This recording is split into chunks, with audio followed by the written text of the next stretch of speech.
नमस्कार। इस विशेष कार्यक्रम में आप सभी का स्वागत है। प्रधानमंत्री नरेंद्र मोदी के जापान दौरे का आज दूसरा दिन है। पीएम मोदी जापानी पीएम शिगेरू इशिबा के साथ बुलेट ट्रेन में सफर करते हुए टोक्यो से सेंडाई पहुंचे हैं।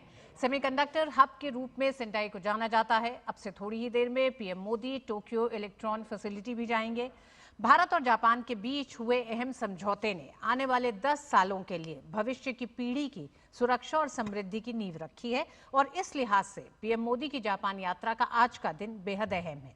प्रधानमंत्री मोदी की जापान यात्रा से जुड़ी हर खबर को सीधे आप तक लाएंगे हम। मैं हूं ऋतु वर्मा, मेरे साथ है मेरे सहयोगी आर्यन प्रताप। शुक्रिया ऋतु और नमस्कार दर्शकों। निश्चित तौर से हम जानते हैं प्रधानमंत्री की 2 दिन की जापान यात्रा का आज दूसरा दिन। कल हमने देखा डिप्लोमेटिक लेवल पर किस प्रकार से तमाम सहयोग को एक आकार देने का प्रयास किया गया और उस आकार को अब जमीन पे कैसे उतारना है उसकी व्यवहारिक समझ को आगे बढ़ाने के लिए आज का दिन बेहद महत्वपूर्ण है, क्योंकि जिस तकनीकी महारत की बात जापान के बारे में कही जाती है और भारत का टैलेंट अगर मिल जाए तो वैश्विक भलाई के लिए एक बड़ी तकनीकी क्रांति आ सकती है। और विनिंग कॉम्बिनेशन बात शब्द प्रधानमंत्री ने कल इस्तेमाल किया था कि अगर भारत जापान मिलेंगे तो एक विनिंग कॉम्बिनेशन दिखाई पड़ेगा। उसका आज किस प्रकार से महत्वपूर्ण दिन है, इस विषय पर विस्तार से हम बात करते रहेंगे। खबरें पहुंचाएंगे आप तक, मेहमानों के साथ विश्लेषण भी करेंगे और समझने की कोशिश करेंगे कि मौजूदा यात्रा दोनों देशों के संबंधों में कैसे मील का पत्थर साबित होगी। हाँ जी हाँ, शुरुआत करते हैं। आज प्रधानमंत्री नरेंद्र मोदी की जापान यात्रा का दूसरा दिन और अंतिम दिन है। प्रधानमंत्री नरेंद्र मोदी ने जापान के प्रधानमंत्री के साथ टोक्यो से सेंडाई तक बुलेट ट्रेन में सफर किया। और ये उसी से जुड़ी हुई तस्वीरें, जब प्रधानमंत्री वहां स्टेशन पे पहुंचे तो बड़ी संख्या में तमाम जो आम जापान के लोग हैं वो भी मौजूद थे और जापान के प्रधानमंत्री उनके साथ इस ट्रेन में सफ़र करते हुए गए, क्योंकि हम जानते हैं दुनिया भर में बुलेट ट्रेन की बात होती है तो जापान का अपना बहुत बेहतर ट्रैक रिकॉर्ड है। 1964 में ऋतु इसकी शुरुआत हुई थी और तब से लेकर अब तक दुनिया में महारत के तौर पर जापान ने अपनी इसमें पहचान बनाई। और आप दृश्यों में देख रहे हैं, बुलेट ट्रेन यात्रा से पहले प्रधानमंत्री मोदी ने उन भारतीय ट्रेन ड्राइवरों से भी मुलाकात की जो फिलहाल जापान में ट्रेनिंग ले रहे हैं। जेआर ईस्ट के सहयोग से ये ड्राइवर हाई स्पीड की ट्रेन संचालन, सुरक्षा तकनीकों और यात्री सुविधाओं से जुड़ी बारीकियों की सीख ले रहे हैं। ट्रेन में सफर करते हुए प्रधानमंत्री ने हाई स्पीड ट्रेन से जुड़ी तमाम और इस ट्रेन से जुड़ी तमाम जो एक तरह से सुरक्षा के जो तमाम पैमाने हैं उनको भी प्रधानमंत्री अपने सफर के दौरान समझ रहे हैं। बिल्कुल, और दोनों प्रधानमंत्री बुलेट ट्रेन में मौजूद हैं। आपसी संवाद भी है, तमाम जानकारी जिसका जिक्र तो आप कर रहे हैं प्रधानमंत्री ने हासिल की और ये बताता है, जताता है कि प्रधानमंत्री भारत में तकनीकी महारत के आधार पर तेजी से विकास को स्पीड स्केल बढ़ाने को लेकर कितना उत्सुक है और वही सहयोग की तस्वीरें इस वक्त दिखाई पड़ रही हैं जब प्रधानमंत्री बुलेट ट्रेन से, हाई स्पीड ट्रेन से सेंडाई पहुंचे हैं और जापान के प्रधानमंत्री उनके साथ मौजूद थे। और भारत में बन रही बुलेट ट्रेन की अगर बात की जाए, इस पूरी परियोजना की बात की जाए तो जापान उसमें एक बड़ा सहयोगी है और तमाम लोग जिसका जिक्र आप कर रही थी ऋतु, वो तस्वीरों में दिखाई पड़ता है। वो भारतीय लोग जो बुलेट ट्रेन चलाने की ट्रेनिंग वहां पे ले रहे थे, उनके साथ भी प्रधानमंत्री का अभिवादन साफ तौर पर दिखाई पड़ा, दोनों प्रधानमंत्री। जी हाँ, और सेंडाई पहुंचने पर लोगों ने पीएम मोदी का गर्मजोशी के साथ स्वागत भी किया। तो अक्सर हम लोग देखते हैं कि भारत में तो ये तस्वीरें दिखती हैं ऋतु की लोग प्रधानमंत्री को देखने के लिए, एक झलक पाने के लिए उत्सुक नजर आते हैं, लेकिन जापान के आम लोग भी प्रधानमंत्री मोदी को लेकर इतना अभिभूत और उत्सुक नजर आ रहा है। ये प्रधानमंत्री की एक वैश्विक नेता के तौर पर जो उनकी स्वीकारता है, छवि है, उसको दर्शाती तस्वीरें हैं। जी हाँ अरेंद्र, और वैश्विक राजनीति में कई ऐसे बड़े पड़ाव आए, चाहे वो इस समय दुनिया में 2 बड़े युद्ध की हम बात करें, शांति की बात करें, तमाम तरह के टकरावों की अगर हम बात करें, अगर टैरिफ टकराव की भी बात करें तो प्रधानमंत्री नरेंद्र मोदी और भारत का जो रुख रहा है उसने प्रधानमंत्री नरेंद्र मोदी को एक वैश्विक लोकप्रियता दी है। जो संदेश प्रधानमंत्री नरेंद्र मोदी के हमेशा से रहे हैं इन बड़े मुद्दों पर, चाहे वो आतंकवाद का मुद्दा हो, युद्ध का मुद्दा हो या फिर यूं कहें शांति को या फिर इंडो पैसिफिक को लेकर जो भारत का रुख रहा है, उसमें जिस तरह से एक समग्र विकास की जो बात प्रधानमंत्री कहते हैं, उसने प्रधानमंत्री की लोकप्रियता को और बढ़ाया है विश्व में। वही सेंडाई के रेलवे स्टेशन पे दिखाई दे रहा है। बिल्कुल, आमतौर से अगर ऋतु बात करें तो हम कह सकते हैं कि भाषाई अंतर है, क्योंकि आमतौर पे भाषा का एक समस्या है कि इंग्लिश उतनी सामान्य तौर पे बोलने की वहाँ पे नहीं है, उसके बाद भी प्रधानमंत्री को लेकर एक उत्सुकता लोगों में, और कैसे लोग हाथ हिलाकर उनका अभिवादन कर रहे हैं। यानी कि आम लोगों में इस बात को लेकर चर्चा है कि भारत के प्रधानमंत्री पहुंचे हुए हैं। और हमने तस्वीरों के माध्यम से दिखाया भी है कि जो टोक्यो का सबसे बड़ा इमारत स्काई ट्री है, उसको भी भारत के प्रधानमंत्री की इस मौजूदा यात्रा को लेकर तिरंगे रंग से एक तरीके से उसको लिटअप किया गया था, लाइटिंग की गई थी। तो ये भारत के सम्मान के प्रति, प्रधानमंत्री मोदी के सम्मान के प्रति वो दिखाता है। और शायद इसीलिए चर्चा भी इतनी है कि आम लोगों की भी, छोटे छोटे बच्चों के साथ प्रधानमंत्री का हम भारत में भी इंटरेक्शन देखते हैं और वहाँ पर भी शेक हैंड करना, ये दिखाता है कि प्रधानमंत्री की सहज लोगों के साथ मिल जाने की जो उनकी एक कला है, या कहा जाए उनकी जो महारत है, जिसके लिए उनकी शख्सियत को लोग जानते हैं, वो जापान में भी दिखाई पड़ रही। लोग तालियों से स्वागत कर रहे हैं भारतीय प्रधानमंत्री का जापान। जी हाँ, ये वो देश है जो उभरती हुई अर्थव्यवस्थाओं में तेज है, रफ्तार में तेज है, टेक्नोलॉजी में कई देशों से आगे है। अगर उन देशों में भी इस तरह के दृश्य देखने को मिलते हैं तो इसके कई बड़े मायने भी हैं। बिल्कुल, दो बड़ी लोकतांत्रिक शक्तियां, दो बड़ी आर्थिक शक्तियां मिलकर वैश्विक भलाई के लिए कैसे आगे बढ़ सकते हैं, उस दिशा के लिहाज से यह बेहद महत्वपूर्ण है प्रधानमंत्री मोदी का मौजूदा दौरा। तो वहीं इससे पहले टोक्यो में जापान के 16 प्रांतों के राज्यपालों ने प्रधानमंत्री नरेंद्र मोदी से मुलाकात की। आज सुबह की यह मुलाकात हुई है। इस दौरान प्रधानमंत्री ने राज्यों और प्रांतों के बीच सहयोग की संभावनाओं पर प्रकाश डाला और इस संबंध में साझा प्रगति के लिए 15वें वार्षिक शिखर सम्मेलन के दौरान शुरू की गई राज्य प्रांत साझेदारी पहल के तहत कार्रवाई करने का आग्रह किया। चर्चा में प्रौद्योगिकी, नवाचार, निवेश, कौशल, स्टार्टअप और लघु एवं मध्यम उद्यमों के क्षेत्र में भारतीय राज्यों और जापानी प्रांतों के बीच बढ़ती साझेदारी को और गहरा करने के तरीकों पर ध्यान केंद्रित किया गया। प्रधानमंत्री नरेंद्र मोदी ने कहा कि राज्य प्रांत सहयोग भारत जापान मैत्री का एक महत्वपूर्ण स्तंभ है। यही कारण है कि 15वें वार्षिक भारत जापान शिखर सम्मेलन के दौरान इस पर एक अलग पहल शुरू की गई है। व्यापार, नवाचार, उद्यमिता जैसे क्षेत्रों में सहयोग की अपार संभावनाएं हैं। स्टार्टअप, तकनीक और एआई जैसे भविष्य के क्षेत्र भी लाभकारी साबित हो सकते हैं। नेशनल गवर्नेंस काउंसिल ऋतु, ये बेहद महत्वपूर्ण, क्योंकि राज्यों के साथ राज्यों का संपर्क होना, और प्रधानमंत्री अक्सर भारत में कहते हैं कि किस तरीके से हमको कोऑपरेटिव फेडरलिज्म को बढ़ावा देना है और शायद स्वस्थ विकास की प्रतिस्पर्धा को बढ़ावा देने के लिए राज्यों के बीच में जो सहयोग की बात है, वो सोच जो है आज दिखाई पड़ती इस प्रकार की बैठकों में। अरेंद्र, ये मुलाकात ये भी बताती है कि 2007 में भी बतौर मुख्यमंत्री गुजरात के प्रधानमंत्री ने जब यात्रा की थी, उस दौरान भी किस तरह से तमाम उद्योगों से, तमाम राज्यों के गवर्नरों से जो मुलाकात की थी, और वो सहयोग, तब भी प्रधानमंत्री ने एक जगह उल्लेख किया है कि गुजरात के जरिए पूरे देश में किस तरह से टेक्नोलॉजी इंफ्रास्ट्रक्चर को लेकर एक बड़ा बदलाव किया जाए, उस पर ही काम किया जा रहा था। और मुझे लगता है 14 के बाद से 9 सालों में उस यात्रा को और आगे बढ़ाया गया है। प्रधानमंत्री नरेंद्र मोदी की जापान यात्रा के सम्मान में जापान के सबसे ऊंचे स्काई ट्री टावर पर विशेष योगाभ्यास का आयोजन किया गया। जमीन से करीब 600 मीटर की ऊंचाई पर हुए इस योग सत्र में बड़ी संख्या में भारतीयों और जापानी नागरिकों ने भाग लिया। भारत और जापान के सांस्कृतिक संबंध लंबे समय से गहरे और मधुर रहे हैं और लोग इन दोनों संस्कृतियों को अधिक करीब लाने का काम कर रहा है। बिल्कुल, और ये 21 जून की वो तारीख जिसे विश्व योग दिवस के तौर पर स्थापित करने में दुनिया भर में प्रधानमंत्री मोदी का जो सबसे एक अहम योगदान है, वही चीज़ को एक तरीके से जो सॉफ्ट पावर है हमारी, उसको आगे बढ़ाता नजर आता है। जब स्काई ट्री पे, वहाँ पे सबसे ऊंचे इस इमारत पर लगभग 600 मीटर ऊंचाई पर लोग योगाभ्यास कर रहे हैं, तब जबकि प्रधानमंत्री की टोक्यो में मौजूदगी थी, तो ये अपने आप में बताने के लिए काफ़ी है कि कैसे भारत और जापान तमाम तरीकों से जुड़े हुए हैं।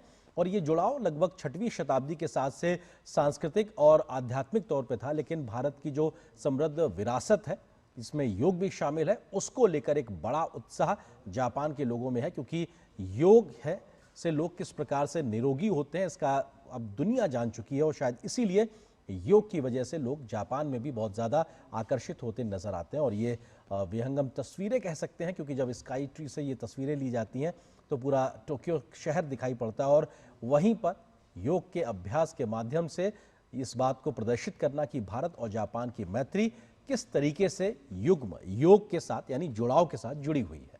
बिल्कुल, और प्रधानमंत्री नरेंद्र मोदी की जापान यात्रा बेहद अहम, दूसरा दिन कई मायनों में अहम माना जा रहा है। इसी पर विस्तार से चर्चा करने के लिए हमारे साथ दो मेहमान जुड़ रहे हैं। एम्बेसडर SR तैयार, फॉर्मर सीनियर डिप्लोमेट, आपका बहुत बहुत स्वागत है sir. Professor Rahul Mishra, Jawaharlal Nehru university international studies से आपका भी बहुत बहुत स्वागत है। जी अरेंद्र। बिल्कुल तायल साहब, एम्बेसडर तायल साहब, शुरुआत आपसे, क्योंकि प्रधानमंत्री का अगर दौरे के लिहाज से बात की जाए तो ये 2 दिन का दौरा, और आज कल हमने डिप्लोमेसी के मोर्चे पे देखा कि बहुत कुछ दोनों देशों ने तय किया है, उसको जमीन पे कैसे उतारा जाए उसकी एक व्यवहारिक पहल आज देखने को मिल रही। तो आज का दिन जो तय किया गया कल, उसको आगे बढ़ाने के लिहाज से बेहद महत्वपूर्ण किस तरह से देखते हैं आप?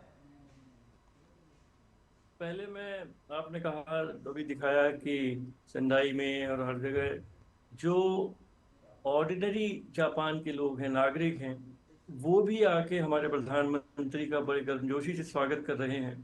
तो देखिए, प्रधानमंत्री पिछले 11 वर्षों से विश्व के पटल पर है, और अगर पूरे लोकतंत्र के जितने भी देशों को आप देखें, वहां पे कुछ लीडरशिप की कमी है। जापान में ही देखें तो ये चौथे प्रधानमंत्री जापान के हैं जिनसे हमारे प्रधानमंत्री की समिट लेवल मीटिंग हो रही है। अमेरिका में हर 4 साल में राष्ट्रपति बदल जाते हैं। राष्ट्रपति मैक्रोन की भी स्थिति बड़ी कमजोर है।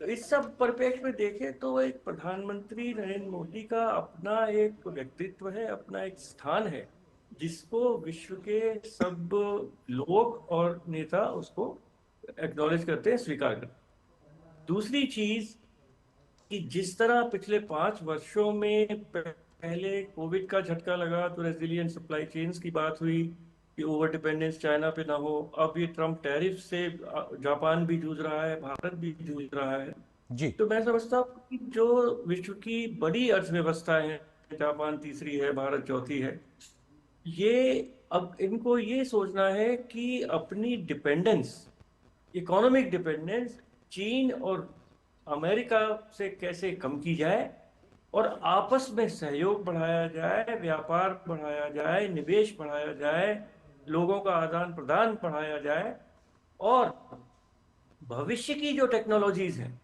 उनमें भी हम सब मिडिल पावर्स कह लीजिए या जो साथ मिलकर आगे बढ़े, जो भविष्य की टेक्नोलॉजीज भी भारत, जापान, कोरिया, फ्रांस ऐसे देशों से आए, ये नहीं कि 1-2 देशों से ही आए। अगर आप इस सब बैकग्राउंड में देखें तो जो ये 15वीं समिट कल हुई और उसके बाद जो पूरा रोड मैप प्रधानमंत्री मोदी और प्रधानमंत्री शिबा ने दुनिया के सामने रखा है, हमारे दुनिया के सामने और हमारी जनता के सामने, वो बहुत ही इम्पैक्टफुल है। बहुत उसमें चाहे तो फ्यूचर टेक्नोलॉजीज की बात है और सामरिक सहयोग की भी बात है। जी एम्बेसडर तयाल, जिस तरह से आप कह रहे हैं कि अगले 10 साल का जो रोड मैप रखा गया है, प्रोफेसर साहब हमारे साथ स्टूडियो में ही जुड़े हुए हैं, आप किस तरह से देखते हैं उस 10 साल के रोड मैप की? एक तरह से क्या शुरुआत आप मानते हैं सेंडाई का विजिट प्रधानमंत्री के लिए क्यों अहम है, भारत के लिए क्यों अहम है,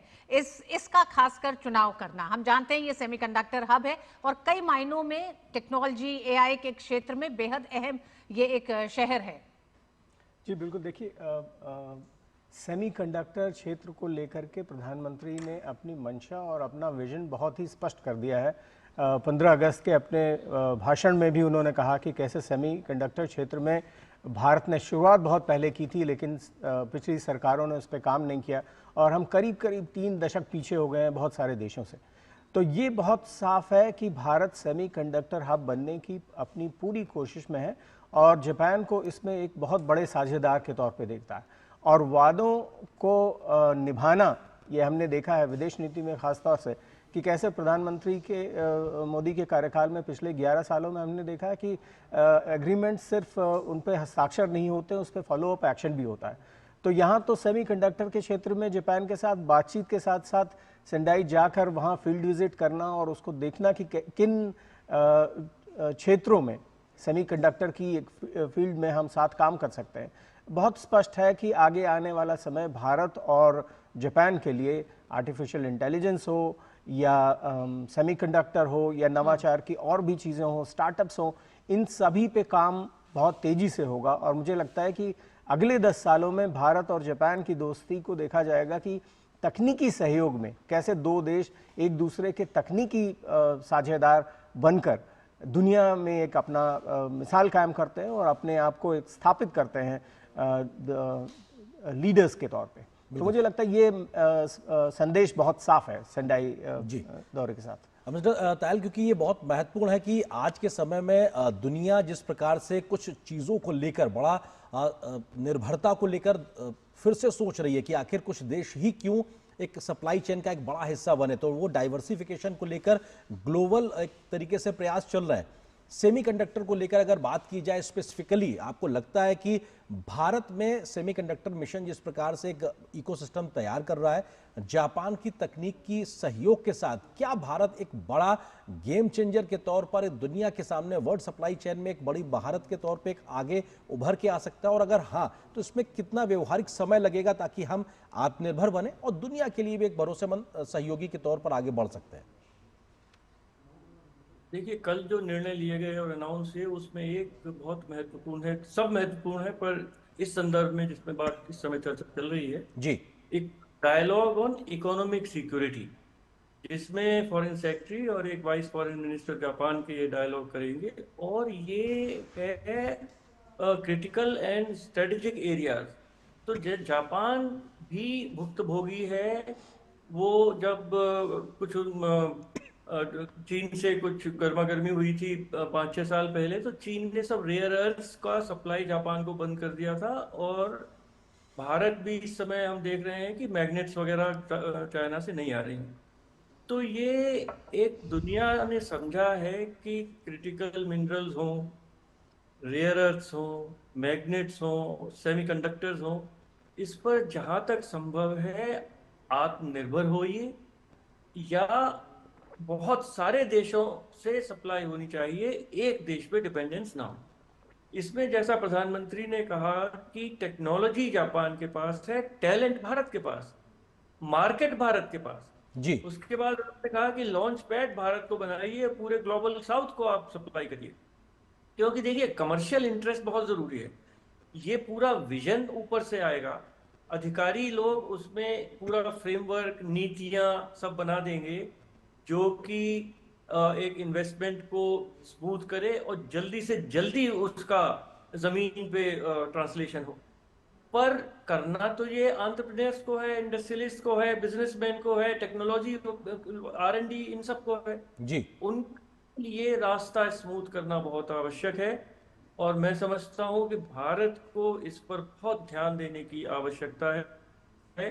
कल भी आपकी चैनल पर मैंने ये कहा था कि क्यों कोरियन जापानीज इन्वेस्टमेंट वियतनाम जा रहा है, भारत नहीं आ रहा है। अभी बहुत काम हुआ है जी डूइंग बिजनेस में, पर हमें बहुत काम उसमें और भी करना है। बिल्कुल, बहुत काम हुआ है लेकिन करना, और निश्चित तौर से लेकिन स्पीड बहुत तेजी से बढ़ी है, क्योंकि जिस प्रकार से एक मिशन मोड में काम की शुरुआत हुई है, हम एक बड़ा धरातल तैयार कर रहे हैं, आगे बढ़ते नजर आएंगे। हमारे सहयोगी संवाददाता अजय मिश्र भी हमारे साथ में टोक्यो से जुड़ गए हैं प्रधानमंत्री की इस यात्रा पर। उनसे भी हम संवाद आगे करेंगे, बातचीत करेंगे प्रधानमंत्री कार्यक्रम को लेकर। आप मेहमान से भी गुजारिश है हमारे साथ बने रहिए। फिलहाल एक छोटे से ब्रेक के लिए रुकते हैं, बहुत जल्द हाजिर होते हैं। जब धरती चीर कर निकलता है लोहे का पत्थर और मिलता है मोंगिया के जोश से, फिर तपता है, पिघलता है और बनता है फौलाद। अब होता है सरिया सारी खूबियों के साथ। मोंगिया स्टील, मजबूत देश का मजबूत सरिया। और आप हमारे साथ बने हुए हैं। प्रधानमंत्री नरेंद्र मोदी के जापान दौरे का आज ये दूसरा दिन है। दूसरे दिन की शुरुआत जहां एक तरफ 16 प्रांतों के गवर्नरों से मुलाकात के साथ की और दूसरी तरफ टेक और स्पीड की बात भारत और जापान की साझेदारी को लेकर हो रही है। तो उसी टेक और स्पीड के साथ प्रधानमंत्री नरेंद्र मोदी ने बुलेट ट्रेन शिंकानसेन के पर एक तरह से सवारी की और वो पहुंचे हैं सेंडाई पहुंचे हैं। और सेंडाई में क्या क्या उनका कार्यक्रम रहेगा, इसके साथ हमारे साथ जुड़ गए हमारे साथी संवाददाता अजय मिश्र। अजय, सबसे पहले तो आपसे यही जानना चाहेंगे सेंडाई शहर के बारे में भी दर्शकों को पता चले कि सेंडाई शहर का चुनाव किन किन एक तरह से क्षेत्रों को देश दुनिया को दिखाने के लिए प्रधानमंत्री खुद एक तरह से एक फैसिलिटी का दौरा करेंगे, तो क्या अहम है सेंडाई के बारे में? देखिए, भारत और जापान के बीच में जब भी द्विपक्षीय वार्ता होती है तो ये कोशिश होती है कि ये सिर्फ सिलसिला राजधानी तक सीमित न रहे, किसी न किसी प्रांत में जरूर ही दोनों ही नेतृत्व जाएं और दौरा करें। आपको याद होगा प्रधानमंत्री शिंजो आबे भारत की यात्रा पे थे तो उन्होंने काशी का दौरा किया था। वो अहमदाबाद में थे जहां पर उन्होंने दोनों ये बहुत ही एम्बिशियस जो प्रोजेक्ट है हमारा दिल्ली अहमदाबाद जो हाई स्पीड रेल कॉरिडोर उसकी आधारशिला रखी थी।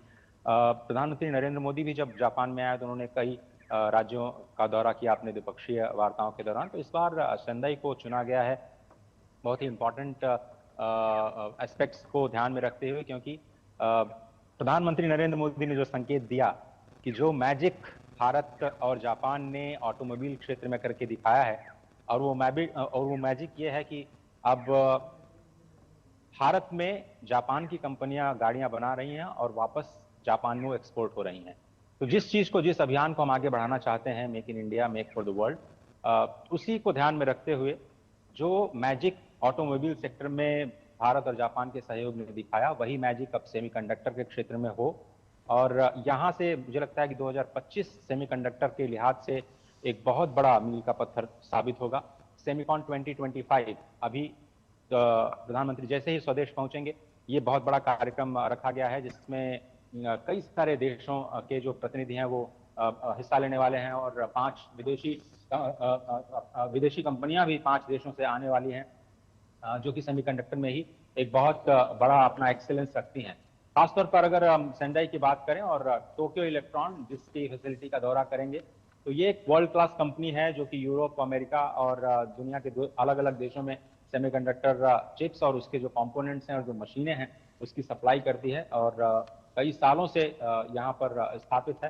तो स्पष्ट तौर पर टाटा इलेक्ट्रॉन का जो माफ कीजिएगा टोक्यो इलेक्ट्रॉन का जो संबंध टाटा के साथ है गुजरात में और जो आसाम की फैसिलिटी में है उसको कैसे और बेहतर बनाया जाए, क्योंकि अभी टोक्यो इलेक्ट्रॉन का जो समझौता है टाटा के साथ में वो केवल स्किलिंग के लिए है, अभी तकनीक के ट्रांसफर के लिए और निवेश के फंड मुहैया कराने के लिए अभी तक ये अभी समझौता नहीं हुआ है। मुझे लगता है कि ये समझौता ये जो दौरा है प्रधानमंत्री नरेंद्र मोदी का इस काफी इंपॉर्टेंट होगा और दोनों ही देश सेमीकंडक्टर के क्षेत्र में और ज्यादा अजय, जो बात आप कह रहे हैं कि अभी सेमीकंडक्टर को लेकर स्किलिंग तक एक तरीके से बात है, लेकिन इससे आगे बढ़ते हुए जब भारत तमाम फैसिलिटीज डेवलप कर रहा है, 6 परियोजनाओं को भारत की सरकार ने मंजूरी दे दी है। भारत के लिहाज से अगर बात की जाए तो गुजरात का आपने सारण का जिक्र किया, असम का जिक्र किया, डिजाइनिंग हो, मैन्युफैक्चरिंग हो, इस दिशा में हम कैसे तकनीकी तौर पे इस सहयोग को आगे बढ़ा सकते हैं? मौजूदा दौरे में इस बात पे कैसे धरातल पे उतरा जाएगा, इसको लेकर क्या ठोस बातचीत और क्या ठोस एक रणनीति भविष्य की दिखाई पड़ रही है? तो भारत और जापान दोनों ही इस बात को समझते हैं कि उन्हें एक दूसरे की जरूरत है और जिस तरह से आपने बताया कि इंडियन सेमीकंडक्टर मिशन 76,000 करोड़ रुपए का जो शुरुआत किया गया था, जिसको 2001 में जिसको शुरू किया गया था, उस विकास यात्रा में जापान सबसे पहला देश था जो सहयोगी के तौर पर सामने आया। और उसके बाद जब ताइवान और दूसरे देशों ने देखा कि जापान पहले ही हाथ मिला चुका है भारत से, तब अब वो थोड़ा सा दिलचस्पी दिखाना शुरू कर रहे हैं और ताइवान की कुछ बड़ी कंपनियां, फॉक्सकॉन जैसी जो कंपनियां हैं वो भारत में दिलचस्पी दिखा रही हैं। जुलाई 2023 को अगर आप याद करें तो भारत और जापान के बीच में सेमीकंडक्टर को लेकर के समझौता पहले ही हो चुका और इसीलिए जो कंपनियां हैं वो आगे बढ़ी हैं और एक दूसरे के साथ सहयोग कर रही हैं। टोक्यो इलेक्ट्रॉन के साथ साथ रेनेसा कंपनियां जो कि सीजी पावर के साथ गुजरात में ही जो साणंद प्लांट है उसमें काम कर रही है, थाईलैंड की एक और कंपनी उसके साथ जेवी को लेकर के। और जिस तरह से सेमीकंडक्टर के क्षेत्र में जापान की हिस्सेदारी लगातार घट रही है, पहले 80% थी, एक वक्त था, आज ये करीब 30% के स्तर पर है। मटेरियल्स में जो पार्ट्स और मटेरियल्स है उसका 48% की हिस्सेदारी जापानीज कंपनी की है। तो कंपनी जापान को लगता है कि वो इस दौड़ में पीछे रह गए और ताइवान जैसे देश उनसे आगे निकल गए। उनकी कमी यह है कि उनके पास टैलेंटेड पूल नहीं है और इसीलिए प्रधानमंत्री नरेंद्र मोदी ने कहा कि भारत की युवाओं का फायदा उठाना चाहिए। और जिस तरह से पीपल टू पीपल एक्सचेंज को लेकर के अगले 5 सालों में स्किल्ड वर्कफोर्स के मोबिलिटी को लेकर के भी दोनों देशों ने कमिटमेंट दिखाया है, तो उम्मीद की जा रही है कि भारत की युवा शक्ति अब जापान में प्रशिक्षित होकर के जापान की अर्थव्यवस्था को तो सहयोग करेगी, भारत में वापस आकर के वो फिर से मेक इन इंडिया और डिजाइन इंडिया जैसे जो अभियान है उनको सपोर्ट करेगी। तो डिजाइन लिंक्ड इंसेंटिव की भी शुरुआत की है भारत ने, क्योंकि डिजाइनिंग का काम भारत के कई सारे शहरों में पहले से ही होता रहा है। हम मैन्युफैक्चरिंग भले ही नहीं कर पाते हैं, लेकिन जो डिजाइनिंग का काम है वो यूनिवर्सिटी लेवल पे ही हमारे जो छात्र हैं वो काफी अच्छे से कर रहे हैं। और इस बात को भी रेखांकित बार बार किया है प्रधानमंत्री नरेंद्र मोदी ने भी ये कहा कि 2025 में he made in India tip, जो कि 3 नैनोमीटर की है, लोगों पूरी दुनिया ने तो 20 नैनोमीटर 10 नैनोमीटर से शुरुआत की थी। भारत जब कोशिश कर रहा है तो वो सीधे 2 से 3 नैनोमीटर के चिप पर काम कर रहा है, जो कि काफी क्रिटिकल एंड इमर्जिंग टेक्नोलॉजी के तौर पर देखा जाता है। और हमारे रोजमर्रा के जीवन में इसका बहुत ही ज्यादा व्यापक इस्तेमाल भी होता है। तो पूरी दुनिया ये समझती है कि जो सप्लाई चेन है उसको डाइवर्सिफाई करना बहुत जरूरी है, और जापान और भारत का एक साथ आना ये काफी इंपॉर्टेंट है। भारत दोनों ही देशों में जो सेमीकंडक्टर इंडस्ट्री है उसमें सहयोग को बढ़ाने के लिए। बिल्कुल अजय, तोहोको यूनिवर्सिटी का नैनो इलेक्ट्रॉनिक्स में अपनी एक विशेषज्ञता है, R&D है पूरा, और इससे बड़ा सहयोग सेमीकंडक्टर के क्षेत्र में भारत को मिलने जा रहा है। इसी के साथ हम ये भी अपने दर्शकों को बताना चाहेंगे कि प्रधानमंत्री नरेंद्र मोदी और जापान के PM के बीच कल 15वीं भारत जापान शिखर बैठक हुई, जिसमें दोनों देशों ने आपसी संबंधों के विशेष सामरिक और वैश्विक साझेदारी में एक नए अध्याय को जोड़ा है। दोनों नेताओं ने अगले 1 दशक के विजन डॉक्यूमेंट पर सहमति जताई। तो रक्षा सुरक्षा सहयोग, आर्थिक साझेदारी और जन संपर्क, पीपल टू पीपल कनेक्ट को बढ़ावा देने पर फोकस किया।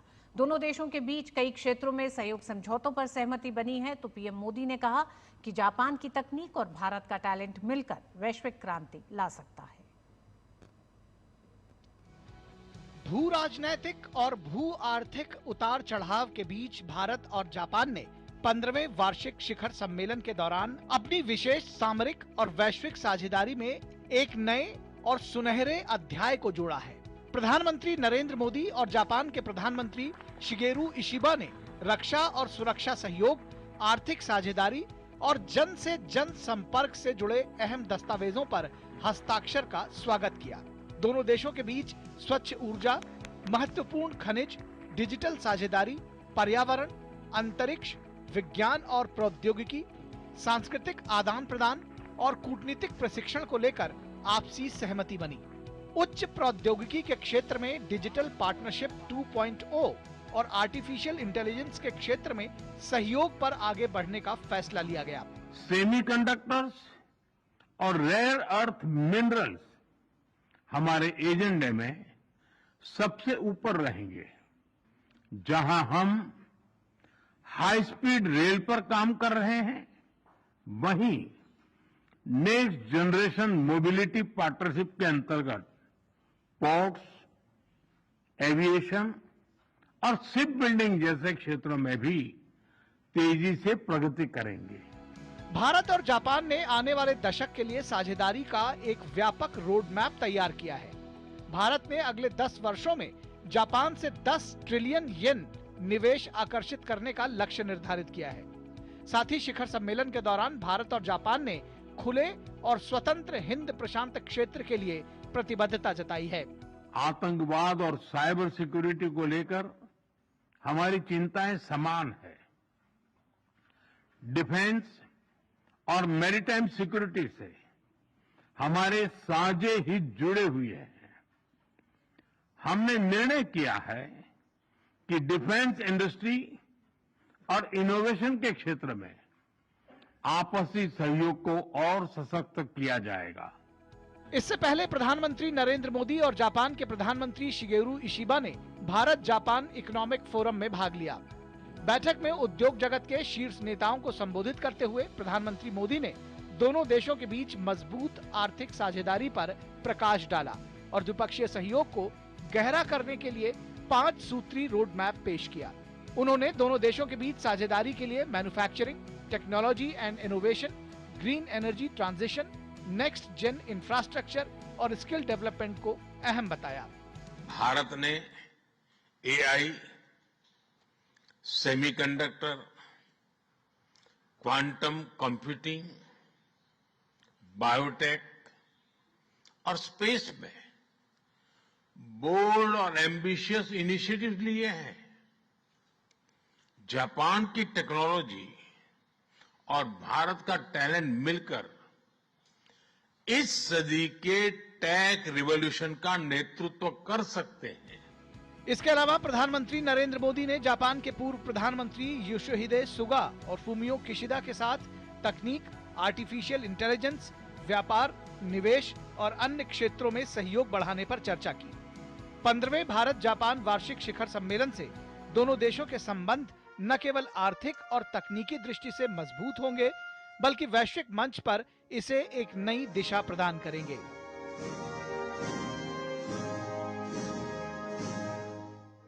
पंद्रहवें भारत जापान शिखर सम्मेलन के नतीजों को आप 3 मुद्दों पर आसानी से समझ सकते हैं। पहला है रक्षा और सुरक्षा सहयोग, जिसमें दोनों ही देशों ने स्पष्ट कर दिया है कि इंडो पैसिफिक क्षेत्र में स्थायी समाधान के लिए दोनों ही देश आपस में मिलकर के काम करने को तैयार हैं। दूसरा महत्वपूर्ण हिस्सा है आर्थिक सहयोग का। अगले 10 वर्षों में 10 ट्रिलियन येन के निवेश की प्रतिबद्धता यह दिखाती है कि जापान को भारत पर कितना भरोसा है। और तीसरी और सबसे अहम बात है जो दोनों देशों में रहने वाले लोगों के दिलों को जोड़ती है। अगले 5 वर्षों में 5 लाख लोगों का आदान प्रदान दोनों देशों के सांस्कृतिक रिश्तों को एक नई ऊंचाई देने जा रहा है। कैमरामैन अनिल ठाकुर के साथ Ajay Mishra, DD news, Tokyo. तो कल 15वीं शिखर बैठक में एक तरीके से तमाम क्षेत्रों में सहयोग को आगे बढ़ाने का एक आधार तैयार हुआ। 1 दशक का रोड मैप तैयार हुआ है, लेकिन उस पर कैसे आगे बढ़ा जाए उसकी त्वरित गति भी आज के दूसरे दिन के दौरे में दिखाई पड़ रही है। 2 खास मेहमान हमारे साथ लगातार बने हुए, मिस्टर SR तायल जी, इसके अलावा राहुल मिश्रा जी हमारे साथ लगातार बने हुए, उनके इस चर्चा को आगे बढ़ाते हैं। राहुल जी, प्रधानमंत्री इस वक्त जब हम बात कर रहे हैं सेंडाई में मौजूद हैं, और ऐसे में सेंडाई शहर के लिहाज से बात की जाए, उस पूरे क्षेत्र के लिहाज से बात की जाए, तो उसने खुद को इमर्ज किया है तकनीकी महारत के एक शहर के तौर पर, एक हब के तौर पे, जहाँ पे सेमीकंडक्टर की बात की जाए, AI की बात की जाए, रिसर्च एंड डेवलपमेंट के लिहाज से बात की जाए, साथ ही साथ प्राकृतिक तरीके से आ रही आपदाओं से निपटने के लिए कैसा इंफ्रा हो वो भी दिखाई पड़ता है। आपको लगता है इस जगह का चयन भी अपने आप में बेहद महत्वपूर्ण एक सहयोग के क्षेत्र का एक आधार देता हुआ नजर आता है? जी बिल्कुल। भारत और जापान दोनों, प्रधानमंत्री मोदी जब जापान के प्रधानमंत्री आते हैं तो दिल्ली के अलावा जो भी जगह का चयन किया जाता है उसके पीछे ऐतिहासिक और सामरिक और आर्थिक वजहें होती हैं, और बहुत उसका एक सांस्कृतिक भी बहुत उसकी महत्ता होती है। इसी तरह सेंडाई में भी मुझे लगता है कि बहुत ही सामरिक और बहुत ही एक दुनिया को एक संदेश देने की भी कोशिश की गई है, क्योंकि सेंडाई सिर्फ 11 लाख लोगों का एक छोटा सा शहर है जिसने अपने को आर्टिफिशियल इंटेलिजेंस में और नवाचार के तमाम क्षेत्रों में अपने को बहुत अच्छी तरह स्थापित किया है। लेकिन मुझे लगता है कि इसमें रोचक जो दिलचस्प चीज़ है वो ये है कि सेंडाई की शहर को स्थापित किया था एक जिसे कहते हैं वन आइड समुराई ने, एक ऐसा समुराई जो सिर्फ एक आंख से देख सकता था, और सेंडाई शहर ने उस स्पिरिट को, उस भावना को जीवंत किया है। हर बार जब वहाँ पे आपदाएं आई हैं, प्राकृतिक आपदाएं आई हैं, बार बार उस शहर ने अपने आप को फिर से स्थापित किया है, और अपने को इस समय कॉन्टेम्प्रेरी टाइम में उन्होंने अपने को एक तकनीकी लीडर के तौर पर स्थापित किया है। सो जैसा आपने कहा कि किस तरह से प्राकृतिक आपदाओं से जूझने के लिए, उनसे बाउंस बैक करने के लिए किस तरह का इंफ्रास्ट्रक्चर होना चाहिए, ये सेंडाई से समझने की ज़रूरत है हमें। दूसरा जो इसका एक सांस्कृतिक जो महत्व है कि कैसे एक शहर बार बार बिखरता है और फिर वापस खड़ा हो जाता है। अगर हम अभी इस वक्त की अंतर्राष्ट्रीय व्यवस्था को देखें तो उस हिसाब से भी एक बड़ा स्ट्रेटजिक सिग्नल देने की कोशिश की गई है सेंडाई के माध्यम से, क्योंकि हम दूसरे जगहों पे भी जा सकते थे। ओसाका भी बहुत अच्छी जगह है, और जापान के तमाम शहर हैं जो आर्थिक और तकनीकी क्षेत्र में बहुत महत्वपूर्ण है, लेकिन सेंडाई का एक बहुत महत्वपूर्ण जो स्थान है वो मुझे लगता है इस मैसेजिंग के लिए भी है। और दूसरी जो चीज़ है कि सेमीकंडक्टर मिशन और सेमीकंडक्टर के क्षेत्र में जो साथ में काम करने की भारत और जापान की अभी आकांक्षा है और एक विजन है, उसके लिए सेंडाई इसलिए महत्वपूर्ण है कि क्योंकि प्रधानमंत्री खुद जाकर देखना चाहते थे कि वहाँ लोगों से मिलना चाहते थे, तकनीकी क्षेत्र के जो लोग हैं, इंजीनियर्स हैं, टेक्नीशियंस हैं, उन सभी से तमाम मुलाकातों से वो ये ऑन द ग्राउंड एक हैंड्स ऑन अप्रोच के साथ ये देखना चाह रहे थे कि कैसा हमें सहयोग की किस दिशा में हमें जाना चाहिए, क्योंकि सेमीकंडक्टर तो एक बहुत अम्ब्रेला टर्म है, इसमें बहुत सारे छोटे छोटे सब सेक्टर्स हैं। जैसा कि सब आप सेक्टर्स में जब हम बात करते हैं प्रोफेसर मिश्रा, तो फैब्रिकेशन फैसिलिटीज जिन्हें फैब्स कहा जाता है, टेस्टिंग सेंटर्स हैं, सेंसर इमेजिंग चिप्स हैं, ऑटोमेटिव और स्मार्ट डिवाइसेस के लिए किस तरह से यूज किया जाए, तो एक पूरा मुझे लगता है कि R&D सेंटर्स के साथ साथ किस तरह से छोटे छोटे केंद्र और भारत के मेट्रो सिटीज में इनको स्थापित किया जाए। क्या आपको लगता है इस लिहाज से सेंडई बेहद महत्वपूर्ण होने जा रहा है? प्रधानमंत्री जिस तरह से सेंडई का दौरा कर रहे हैं, साथ ही साथ भारत भी देख रहा है कि इस क्षेत्र में और क्या कुछ किए जाने की जरूरत है भारत में। जी बिल्कुल, अभी फिलहाल जो सेमीकंडक्टर मिशन है, जैसा आर्यन जी बात कर रहे थे कि अभी सेमीकंडक्टर के क्षेत्र में भारत में सिर्फ 2-3 जगह हैं जहां पे ये काम हो रहा है, और वो काम एक समझिए कि बेसिक स्तर, अभी हमने सिर्फ शुरुआत की है। सुपर स्पेशलाइजेशन के लिए हमें सेमीकंडक्टर क्षेत्र के तमाम, चाहे वो डिज़ाइनिंग हो, चाहे वो चिप डिज़ाइनिंग का प्रोसेस हो, या उसके इमेजिंग का प्रोसेस हो, या उसको कैसे हमें दूसरे जो कंप्यूटर लिंक डिवाइसेस हैं, चाहे वो स्मार्टफोन्स हों या कंप्यूटर्स हों या रोबोटिक्स में उसका इस्तेमाल हो, इन तमाम क्षेत्रों में हम एक एक शहर को सुपर स्पेशलिस्ट शहर बना सकते हैं जहाँ से जापान के साथ सहयोग बढ़े। तो एक बहुत स्पष्ट चीज़ ये है कि भारत में बहुत से केंद्रों को बनाना पड़ेगा, बहुत से शहरों में ये एक्सपर्टीज़ डेवलप करनी पड़ेगी। R&D के क्षेत्र में ही मुझे लगता है कम से कम 8 सेक्टर्स हैं, 5 का जिक्र आपने कर ही दिया।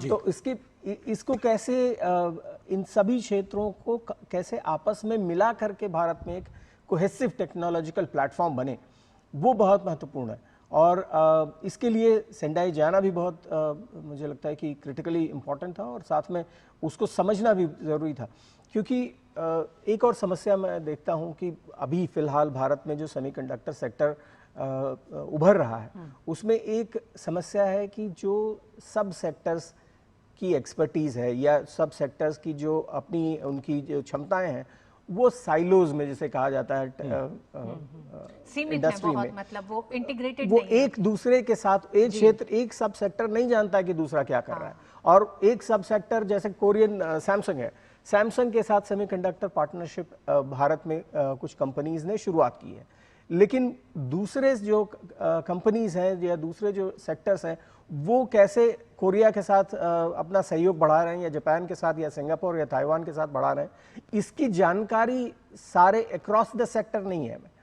तो ये जो साइलोज में काम होता है कि एक बाएं हाथ को, जिसको कहते हैं कि बाएं हाथ को पता नहीं कि दाहिना हाथ क्या कर रहा है, ये जो multi sectoral approach semiconductor sector में है, उसका सेंडाई बहुत बड़ा उदाहरण है। और मुझे लगता है ये एक सीखने वाली चीज़ होगी भारत के इंडस्ट्रियल सेक्टर को, भारत की कंपनीज को, और ओवरऑल जो भारत का सेमीकंडक्टर मिशन है उसमें भी इस चीज़ को समझने की ज़रूरत है कि एक कॉम्प्रिहेंसिव अप्रोच, एक बहुआयामी अप्रोच कैसे डेवलप की जाए। उसके लिए हम एक क्लस्टर, किसी एक शहर को, जैसे दिल्ली NCR को ही मान लीजिए, तो गुड़गांव में आपने उसकी डिज़ाइनिंग डेवलप की और उसके जो मिनरल कंपोनेंट है या असेंबली जो पार्ट है उसको आपने नोएडा में रख दिया, और दिल्ली में उसकी प्रॉपर मैन्युफैक्चरिंग हो रही है, असेंबली हो रही है। तो इस तरह से हम क्लस्टर ऑफ सिटीज़ को भी ले सकते हैं जो एक साथ है। उसके लिए बेंगलोर भी बहुत अच्छी जगह है, मुंबई भी है, अहमदाबाद भी है, दिल्ली भी है, तो तमाम ऐसे शहर हैं। लेकिन हमें उससे ज़्यादा ज्योग्राफिक जो इंटीग्रिटी है, उस इंटीग्रेशन है, उससे ज़्यादा हमें सेक्टोरल, सब सेक्टोरल इंटीग्रेशन की ज़रूरत है इस वक्त। जी प्रोफेसर मिश्रा, जिस तरह से आपने समझाया है उसमें क्या हम ये माने कि सेमीकंडक्टर मिशन के लॉन्च के बाद आज सेमीकंडक्टर के इस इकोसिस्टम को डेवलप करने के लिए जापान के साथ जिस सहयोग की बात हुई है, जिस 10 साल के एक तरह से करार की बात हुई है, इस करार का बाकायदा नाम ही दिया गया है कि भविष्य की पीढ़ी की सुरक्षा और समृद्धि के लिए इसको ये नाम दिया गया है। तो इसको एक तरह से दूसरे चरण के तौर पर भी हम देखें, सेमीकंडक्टर मिशन पहली सीढ़ी हुई, दूसरी सीढ़ी इस तरह से हुई, और अब आगे इस मिशन को लेकर आगे बढ़ा जा रहा है। जी बिल्कुल, ये बिल्कुल भारत और जापान के बीच में सेमीकंडक्टर 2.0 या भारत जापान तकनीकी सहयोग 2.0 कह सकते हैं, लेकिन इसमें अभी बहुत सारे फेजेज आने हैं। अगर भारत को सेमीकंडक्टर क्षेत्र में एक लीडर के तौर पे उभरना है, जापान के साथ काम करते हुए, और तमाम देश हैं जैसे सिंगापुर या ताइवान, उनके साथ भी मिल के काम करते हुए, तो मुझे लगता है ये फेजेस में काम होगा और हम एक समय ऐसा आएगा कि भारत जापान 5.0 भी पहुंच जाएंगे हम सेमीकंडक्टर या तकनीकी क्षेत्र में, क्योंकि बहुत सारा जो टेक्निकल डिटेल्स हैं, चाहे वो मिसाइल डेवलपमेंट हो या वो किसी फ्री ट्रेड एग्रीमेंट को ज़मीनी हकीकत में उतारना हो, हर क्षेत्र में क्या होता है कि बहुत सारे सब सेक्टर्स में हम डॉक्यूमेंट में तो वो बातें होती हैं, लेकिन ज़मीनी तौर पर जब उसको उतारना होता है तो उसकी डिटेल्ड प्लानिंग और डिटेल्ड इम्प्लीमेंटेशन ज़रूरी होता है। कई बार वो गैप रह जाते हैं, बट उसको फिलअप करना बड़ा ज़रूरी होता है। मिस्टर तायल जी, क्योंकि आपके नज़रिए, आपके अनुभव से अगर समझना चाहें तो मौजूदा वक्त की चुनौतियों की बात की जाए, जहाँ पे सेमीकंडक्टर एक पूरे डिजिटल वर्ल्ड की बहुत एक आधारभूत ज़रूरत बन चुका है। वर्ल्ड सप्लाई चेन में डिसरप्शन के बाद में नए इमर्जिंग पार्टनर्स उभरते नजर आ रहे हैं। भारत उसमें एक बड़ा योगदान दे सकता है। भविष्य की संभावनाओं के लिहाज से अगर बात किया जाए तो आपको लगता है कि उस प्रकार की एक सोच, विजन के साथ भारत ने एक बहुआयामी मल्टी सेक्टोरल अप्रोच के साथ में सेमीकंडक्टर के क्षेत्र में एक बड़ी शुरुआत की है। जो टीथिंग इश्यूज आएंगे शुरुआती समय में, उनको भी हम एड्रेस करते नजर आएंगे, लेकिन एक शुरुआत हुई है और हम जिस सहयोग के साथ आगे बढ़ रहे हैं, एक बड़ा एक बदलाव हम बहुत जल्दी ही जमीन पे देखते नजर आएंगे। जी हाँ, बिल्कुल। प्रोफेसर मिश्रा ने बहुत अच्छी तरह समझाया कि किस तरह जो सेमीकंडक्टर मिशन तो है, पर किस तरह वो काम करे कि पूरी सप्लाई चेन मिनरल से लेकर और फाइनल प्रोडक्ट तक वो भारत में बने, जापान के सहयोग से बने और देशों के सहयोग से भी बने। और यहाँ जापान का भारत में एक अच्छा अनुभव है, क्योंकि सबसे पहले जो मारुति सुजुकी का जो 40 साल तक कोई टेक्नोलॉजी आई ही नहीं थी, और जापानीज जो काम करने का ढंग है वो बहुत टाइम बाउंड है। वो भी हमें एक आत्मसात करने की आवश्यकता है कि जापानीज कंपनियां क्यों इतनी सक्सेसफुल होती है। दूसरी चीज, उनका जो भी प्रोडक्शन है वो zero error, zero defect production है। वहां भी हमें एक आत्मसात करने की आवश्यकता है। और जो इस तरह एक नए सोच के साथ भारत का वर्कर भी काम करे, भारत के फोरमैन भी काम करें, भारत के इंजीनियर्स भी काम करें और भारत के मैनेजमेंट भी काम करे, उसका है कि अगर एक नई टाउनशिप सी बनाई जाए जो एक प्रोडक्ट पे फोकस करे और पूरा एक इकोसिस्टम, एक स्मार्ट सिटी का हो। अब ये नहीं कि गुड़गांव की तरह वो डूब रहा है पूरा और ये सब, तो आप ऐसा नहीं कर सकते कि एक पैर आपका 15वीं शताब्दी में है और एक 21वीं शताब्दी में है। ऐसे सेंटर्स बनाइए जो पूरे 21वीं नहीं बल्कि 22वीं शताब्दी में है। और यहाँ जापान से हमें सहयोग भी मिलेगा, क्योंकि वो तत्पर है, वो करना चाहते हैं, उनके पास मैन पावर की कमी है, भारत के पास टैलेंट है, मार्केट है। तो ये रोड मैप तो बनाने के लिए हमारे अधिकारी, हमारे एंटरप्रेन्योर्स, हमारे साइंटिस्ट, हमारे इंजीनियर्स, वर्कर्स, उन सबको साथ आना है। इसमें जो एक बहुत अच्छा जो निर्णय कर लिया गया, 5 लाख तो टूरिस्ट विजिटर्स की तो बात अलग है जी, पर ये शायद कहा गया है कि 50,000 स्किल्ड वर्कर्स भारत के जापान जाकर वहां की, देखिए जो प्रोडक्शन टेक्निक्स है, इतना साफ सुथरा, वहां पे जो आप फैक्ट्री जाए तो बिल्कुल चमचमाती हुई फैक्ट्रीज हैं, कोई गंदगी नहीं है, हर काम बिल्कुल समय से होता है। और वो एक चीज जो एक कल्चर है, उसको भी हमारे जो फैक्ट्री लेवल सुपरवाइजर्स हैं, वर्कर्स हैं, आईटी के लोग हैं, उनको आत्मसात करने की आवश्यकता है। नहीं, क्यों हम compete नहीं कर पाते हैं, क्यों हमारा सामान रिजेक्ट होता है और दूसरे देशों का एक्सेप्ट होता है। मुझे लगता है कि जिस तरह से हम भारत के सामने नए चैलेंजेस आ रहे हैं, इकोनॉमी के सामने नए चैलेंजेस आ रहे हैं, हमें अपनी तरफ देखना है कि हमें क्या कमी है, क्यों हमारे जो प्रोडक्ट्स हैं दुनिया के लोग नहीं खरीदना चाहते जी, क्यों वो इतने महंगे हैं। और दूसरे देशों में जो इसमें सक्सेसफुल रहे हैं, उनसे लेसन लेके हमें उनको समझना चाहिए, आत्मसात करना चाहिए, और उस दिशा में सेमीकंडक्टर्स हो और सोलर सेल हो, फ्यूचर टेक्नोलॉजी, ट्रांसपोर्ट, जैसा प्रधानमंत्री ने कहा, नेक्स्ट जनरेशन ऑफ ट्रांसपोर्ट, जो रेलवेज, शिंकानसेन और ये सब जो भारत के जहन में है, प्रधानमंत्री बिल्कुल उस तरफ बहुत तेजी से आगे बढ़ना चाहते हैं।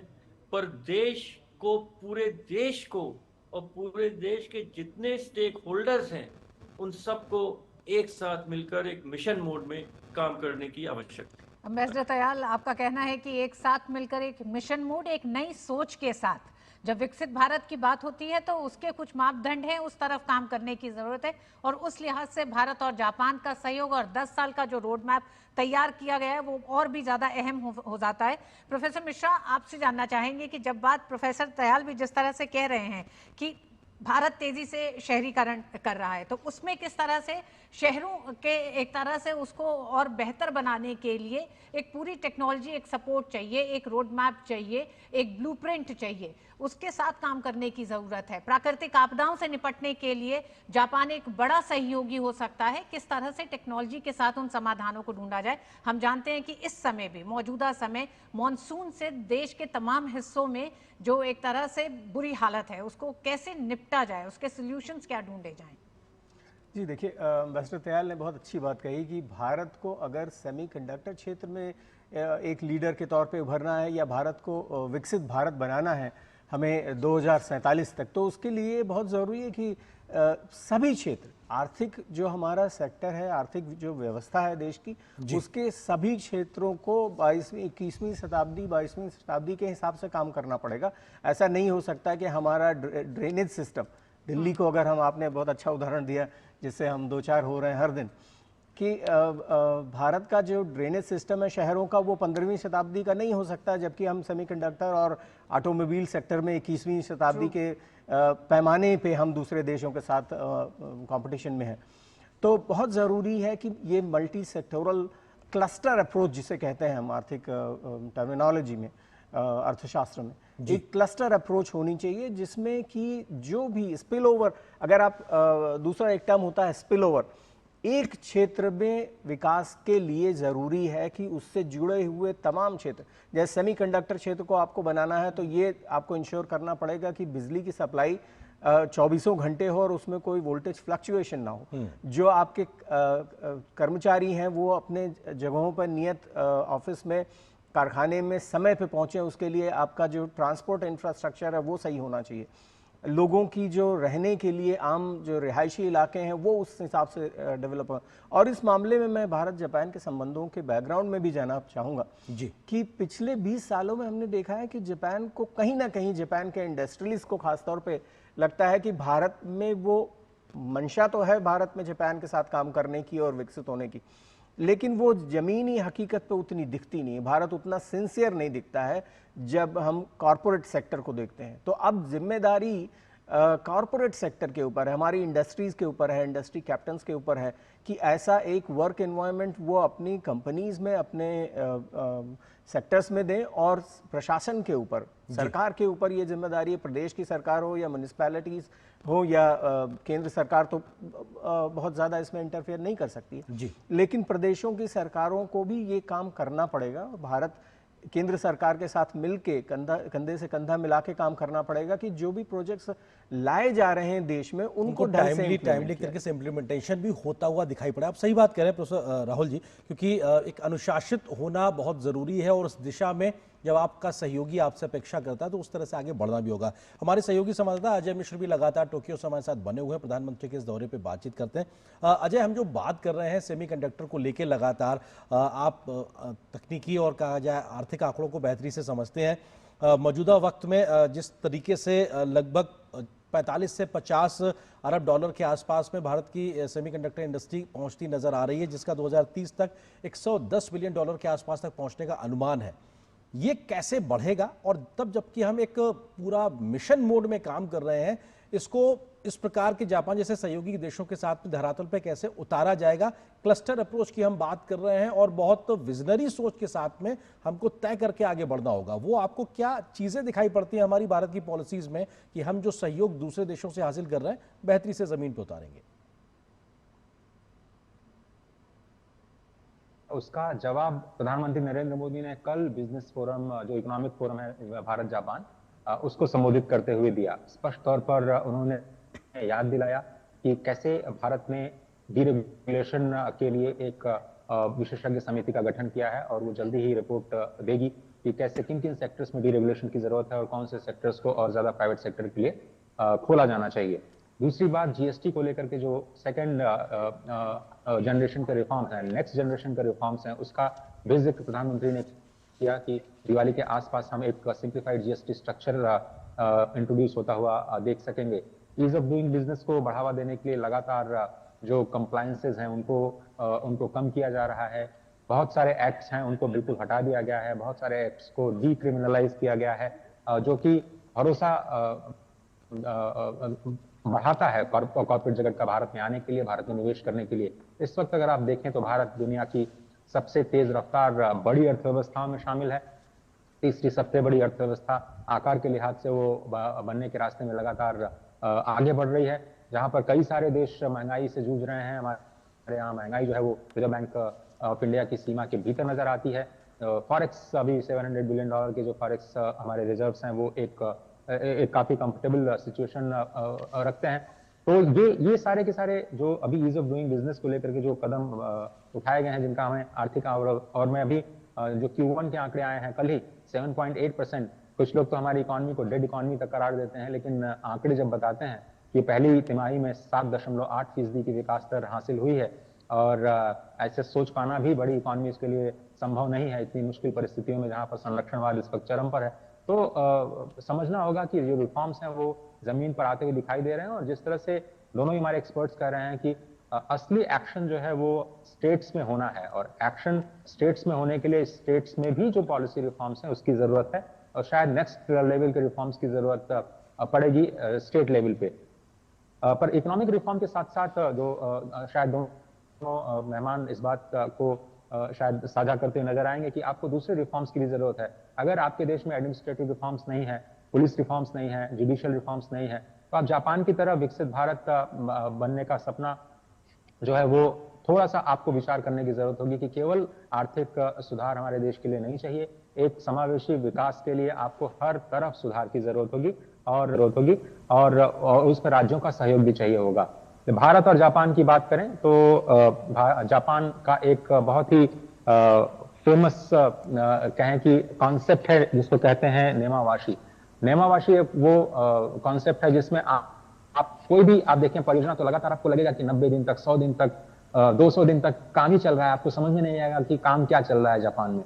लेकिन जब 200 दिन के बाद, 300 दिन के बाद उनकी बुनियाद जब तैयार होती है, क्योंकि यहाँ ये क्या कहते हैं सुनामी और जो भूकंप आते हैं वो उससे काफी ज्यादा प्रभावित होता है, तो आधार बनाने में जापान के लोग बहुत ज्यादा समय लेते हैं, और एक बार जब आधार बन जाता है तो उसके ऊपर जो इमारत खड़ी होती है वो बहुत ही मजबूत होती है, बहुत ही लंबे समय के लिए होती है।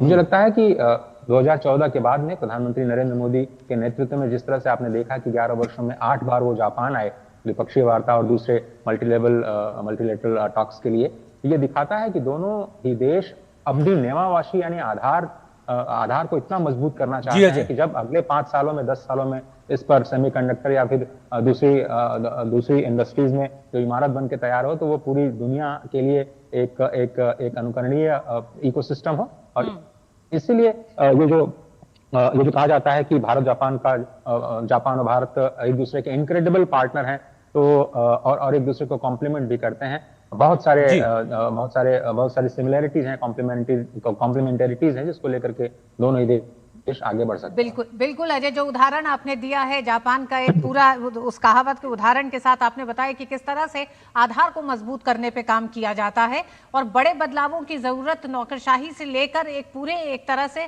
अपने उस वर्क कल्चर में बड़ी तब्दीली करने की भी जरूरत है। एम्बेसडर दयाल, आप ही के पास आना चाहेंगे। 10 साल में एक मजबूत आधार तैयार किया गया है, खासकर अगर हम इस लिहाज से देखें कि तमाम देशों के साथ सिर्फ समझौतों नहीं बल्कि देश के भीतर भी आर्थिक मोर्चे पे बहुत ज्यादा तब्दीलियां की गई हैं, बड़े चेंजेस किए गए हैं, ईज ऑफ डूइंग बिजनेस की तरफ बहुत बड़े रिफॉर्म्स किए गए हैं। क्या आपको लगता है एक तरह से एक कलेक्टिव एक अप्रोच की जरूरत है? अब अलग अलग खेमों में ही चीजें नहीं करने की जरूरत है, या किसी एक खेमे को जिम्मेदार ठहराने की जरूरत नहीं है? देखिए, प्रगति तो हमें हर दिशा में करनी है, पर इस समय जो सबसे क्रिटिकल भारत के सामने जो समस्या है या चैलेंज है वो सेमीकंडक्टर्स का है, रेयर अर्थ का है, प्रधानमंत्री ने शिप बिल्डिंग की बात की, सोलर सेल्स का है। तो कहीं हमें 3-4 सेक्टर्स पर अधिक जोर देना होगा। कारें बहुत बन रही हैं, अब कारों का जमाना नहीं है। देखिए, एक जमाना था 90s में जब भारत में कुछ भी नहीं बनता था, तब कोरियन जापानीज आए और हमारे यहाँ रेफ्रिजरेटर, टेलीविजन, कारें, तो कंज्यूमर प्रोडक्ट्स में पूरा रेवोल्यूशनाइज हुआ। जी। पर इस समय जब जहां हम खड़े हुए हैं, जहां देश खड़ा हुआ है आगे बढ़ने के लिए, जो नई टेक्नोलॉजीज की आवश्यकता है, वहां हमें पार्टनर्स चाहिए, वहां हमें मित्र देश चाहिए जो कि भारत के साथ सहयोग करने के लिए तैयार हो, जो लॉन्ग टर्म पार्टनरशिप हो, डिपेंडेबल पार्टनरशिप हो और कॉम्प्लीमेंटैरिटीज हो। तो यहाँ जापान के पास टेक्नोलॉजी है, भारत के पास टैलेंट है और मार्केट है। पर भारत को एक इकोसिस्टम इस तरह का बनाना है जिसमें काफी प्रगति हुई है, जैसा आपने कहा जी। ईज ऑफ डूइंग बिजनेस पहले तो बहुत ही मुश्किल होता था, पर अभी भी मैं जो अपने जापानीज या कोरियन, उनसे मेरा ज्यादा इंटरेक्शन रहता है, तो अभी भी वो, मैं फ्रैंकली बात कर रहा हूँ, खुश नहीं है। कोरिया का इन्वेस्टमेंट वियतनाम में $2 बिलियन पर ईयर है, भारत में 200 मिलियन है, क्योंकि भारत में हर चीज में समय अधिक लगता है, कोई टाइमलाइन वो ऑनर नहीं करते हैं। वो कहते हैं भारत के सप्लायर्स, जो भारत जो इस समय बॉल हमारे एंटरप्रेन्योर्स और बिजनेसमैन, स्किल्ड पीपल के कोर्ट में है। अगर कोई फॉरेन कंपनी भारत के साथ सहयोग करना चाहती है, वो कहती है कि हमारी टाइमलाइंस आर एस्पिरेशनल। अगर हम कहते हैं कि हम 31 दिसंबर को सप्लाई कर देंगे, तो नहीं कर पाते हैं हम लोग जी। उसमें तो बहुत सारी कमियां हम में अपने में हैं, जो गवर्नमेंट एक लिमिट तक गवर्नमेंट कर सकती है जी। पर एक वर्क कल्चर जो हमारे यहाँ है, वो कहीं ना कहीं उसमें बहुत कमियां हैं और उसको हमें बहुत सुधारने की आवश्यकता है। समस्या को समस्या मानना भी जरूरी है सर। जी, समस्या को समस्या मानना भी जरूरी, तब शायद समाधान की ओर हम आगे बढ़ेंगे। एक और मेहमान हमारे साथ जुड़ गए हैं, मनोज चौधरी जी, जो कि वाइस चांसलर हैं गतिशक्ति विश्वविद्यालय के, हमारे साथ जुड़ गए। सर, स्वागत है आपका। और हमारे साथ में दो अन्य मेहमान लगातार जुड़े हुए हैं, अजय भी हमारे सहयोगी लगातार जुड़े हुए हैं हमारे साथ में। आप सबसे विस्तार से बात करेंगे। एक छोटे से ब्रेक के लिए रुकते हैं, ब्रेक के बाद बहुत जल्दी वापस आते हैं और समझने की कोशिश करेंगे प्रधानमंत्री के मौजूदा दौरे के भारत जापान के संबंधों के लिहाज से क्यों महत्वपूर्ण है। छोटे से ब्रेक के बाद। डॉक्टर दादू, हाँ? ये प्रीमियम क्या होता है? बेटा, प्रीमियम मतलब समझ लो पेट्रोल। जब तक कार में पेट्रोल है तब तक कार चलेगी, पेट्रोल खत्म कार स्टॉप। पर पापा, इस बार पेट्रोल खत्म होने पर भी कार चलती रहेगी। वो कैसे? LIC के जीवन लाभ में प्रीमियम पेमेंट हो जाए स्टॉप, पर पॉलिसी के फायदे चलते रहते हैं। मतलब अब लाइफ की गाड़ी चलेगी नॉन स्टॉप। LIC हर पल आपके साथ। मेरी पसंद, मेरी पसंद, मेरी पसंद, मेरी पसंद, हमारी पसंद, हम सबकी पसंद। मजबूत देश का मजबूत सरिया मोंगिया स्टील। और ब्रेक के बाद आप सभी का स्वागत है हमारे इस खास कार्यक्रम में। प्रधानमंत्री नरेंद्र मोदी इस वक्त जापान के दौरे पे हैं। उनके 2 दिन के दौरे का आज दूसरा दिन है और बेहद महत्वपूर्ण है और पल पल की खबरें, तस्वीरें हम आप तक लगातार पहुंचा रहे हैं। खास मेहमानों से समझने की कोशिश भी कर रहे हैं कि आखिर मौजूदा वक्त में भारत जापान सहयोगी के तरीके से कैसे आगे बढ़ते नजर आ रहे हैं। और हमारे साथ में बहुत ही खास मेहमान मौजूद हैं लगातार, एम्बेसडर SR तायल साहब, प्रोफेसर राहुल मिश्रा जी, साथ ही साथ हमारे साथ में प्रोफेसर मनोज चौधरी जी भी जुड़ गए हैं, वाइस चांसलर गतिशक्ति विश्वविद्यालय के। हमारे सहयोगी अजय भी हमारे साथ टोक्यो से लगातार बने हुए हैं। मनोज चौधरी जी, आपसे समझना चाहेंगे, क्योंकि हम सेमीकंडक्टर को लेकर लगातार बात कर रहे हैं, कैसे भारत और जापान मिलकर इस दिशा में आगे बढ़ सकते हैं। प्रधानमंत्री इस वक्त सेंडाई में जब मौजूद हैं तो उस लिहाज से भी देखा जाए बहुत महत्वपूर्ण हो जाता है। इलेक्ट्रॉनिक्स और कम्युनिकेशन आपका एक सब्जेक्ट रहा है और आपने उसमें PhD भी किया, तमाम तरीके से आपने उसमें रिसर्च भी किया हुआ है। भारत आज जहां पे खड़ा है सेमीकंडक्टर के लिहाज से, जिस मिशन मोड में हम आगे चल रहे हैं, जापान के सहयोग से आप कैसे बदलती तस्वीर को देखते हैं? आपका अपना अनुभव, आपकी अपनी समझ। धन्यवाद आपका बहुत बहुत। मैं इस समय बेंगलोर एयरपोर्ट पे हूँ।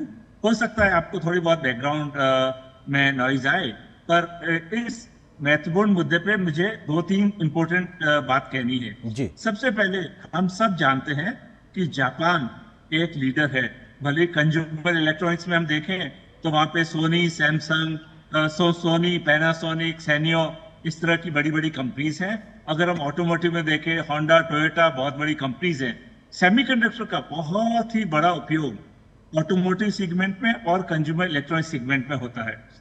इस तरह से अगर हम अब इस समय भारत को देखें, जहां भारत में 2024 में करीबन $44 बिलियन का सेमीकंडक्टर का नीड था, वो नीड मनोज चौधरी जी आपको रोकना चाहेंगे क्योंकि कुछ तस्वीरें इस वक्त हमारे पास में आ रही। प्रधानमंत्री नरेंद्र मोदी जापान के दूसरे दिन के दौरे के दरमियान आज इलेक्ट्रॉन फैक्ट्री का दौरा करने पहुंचे। ये तस्वीरें प्रधानमंत्री की जब वो उस इलेक्ट्रॉन फैक्ट्री में पहुंचे दौरा करने के लिए, तो ये बेहद महत्वपूर्ण तस्वीरें। प्रधानमंत्री के साथ में जापान के प्रधानमंत्री भी मौजूद रहे। दोनों ही नेताओं ने तमाम जानकारियां हासिल की, किस प्रकार से सेमीकंडक्टर के क्षेत्र में दुनिया में तेजी से बदलाव हो रहा है, उसमें मौजूदा वक्त में जापान और उसकी टोक्यो इलेक्ट्रॉन फैक्ट्री कैसे काम कर रही है, उस दिशा में जानकारी हासिल करने के लिए प्रधानमंत्री मोदी का जापान के प्रधानमंत्री के साथ ये दौरा, जहां पे तमाम तकनीकी महारत लोगों के साथ प्रधानमंत्री का संवाद यहां होता हुआ दिखाई पड़ रहा है। और प्रधानमंत्री ने फ्यूचर इंफ्रास्ट्रक्चर को लेकर जो तमाम वहां पे जानकारियां हैं उनको उन्होंने समझने की कोशिश की, कैसे चिप या सेमीकंडक्टर बनता है, फैब्रिकेशन कैसे होता है, उसकी असेंबली लाइन कैसे होती है, किस तरह से उसका उपयोग होता है, क्योंकि डिजिटल होती दुनिया का आधार ऋतु आज के समय में चिप हो गया है, सेमीकंडक्टर हो गया, और उसके बिना भविष्य की ज़रूरतें पूरी होती हुई दिखाई नहीं पड़ती। इसलिए आज वक्त की ज़रूरत है हम इस दिशा में आगे बढ़ें। बिल्कुल संजय, दुनिया में सेमीकंडक्टर हब के तौर पर जाना जाता है। प्रधानमंत्री का इस फैसिलिटी का विजिट करना बेहद अहम है, क्योंकि तमाम चरणों में किस तरह से सेमीकंडक्टर्स का विकास होता है, कैसे बनाए जाते हैं, किन किन चीज़ों की ज़रूरत है, किस तरह से जो एक तरह से लीडिंग लैब्स हैं उनका, नैनो इलेक्ट्रॉनिक्स, सेमीकंडक्टर टेक्नोलॉजी, क्योंकि अब जो सहयोग 10 साल के लिए भारत और जापान के बीच में सेमीकंडक्टर के क्षेत्र में होने जा रहा है, तो कुछ इस तरह की तस्वीर, कुछ इस तरह का एक तरह से लैब्स और फैसिलिटीज़ भारत में आने वाले समय में हम देखने की उम्मीद कर सकते हैं। तो प्रधानमंत्री का सेंडाई विजिट करना कई मायनों में इसलिए अहम हो जाता है। प्रोफेसर मिश्रा, अगर आप कुछ जोड़ना चाहें इसमें। जी देखिए, अगर हम दक्षिण पूर्व एशिया और पूर्व एशिया के तमाम अगर हम देखें कि कैसे एशिया के तमाम देश, खासतौर पर साउथ ईस्ट एशिया के, दक्षिण पूर्व एशिया और पूर्व एशिया के देशों में आर्थिक विकास और तकनीकी प्रगति हुई है, कैसे हुई है, तो बहुत साफ है कि किसी भी देश ने अमेरिका से टेक्नोलॉजी लेकर के अपना आर्थिक विकास नहीं किया है। चाहे वो मलेशिया हो, जिसने हमसे पहले 80 के दशक में महाथिर मोहम्मद ने पॉलिसी लाई, लुक ईस्ट पॉलिसी, जिसका सीधा एक सिंगल पॉइंट एजेंडा था जापान के साथ तकनीकी सहयोग, और अगले 20 सालों में मलेशिया इंफ्रास्ट्रक्चर और विकास के मामलों में बहुत विकास किया। उसने एक मध्यम लेवल मिड साइज इकोनॉमी बन गया। सिंगापुर को देखें, उसने भी जापान के साथ तकनीकी सहयोग किया और आज सिंगापुर दक्षिण पूर्व एशिया में एक लीडर है। ताइवान को देखें, ताइवान ने भी अमेरिका का इतना नज़दीकी सहयोगी होने के बावजूद जब तकनीक का सवाल आता है तो जापान के साथ पार्टनरशिप की।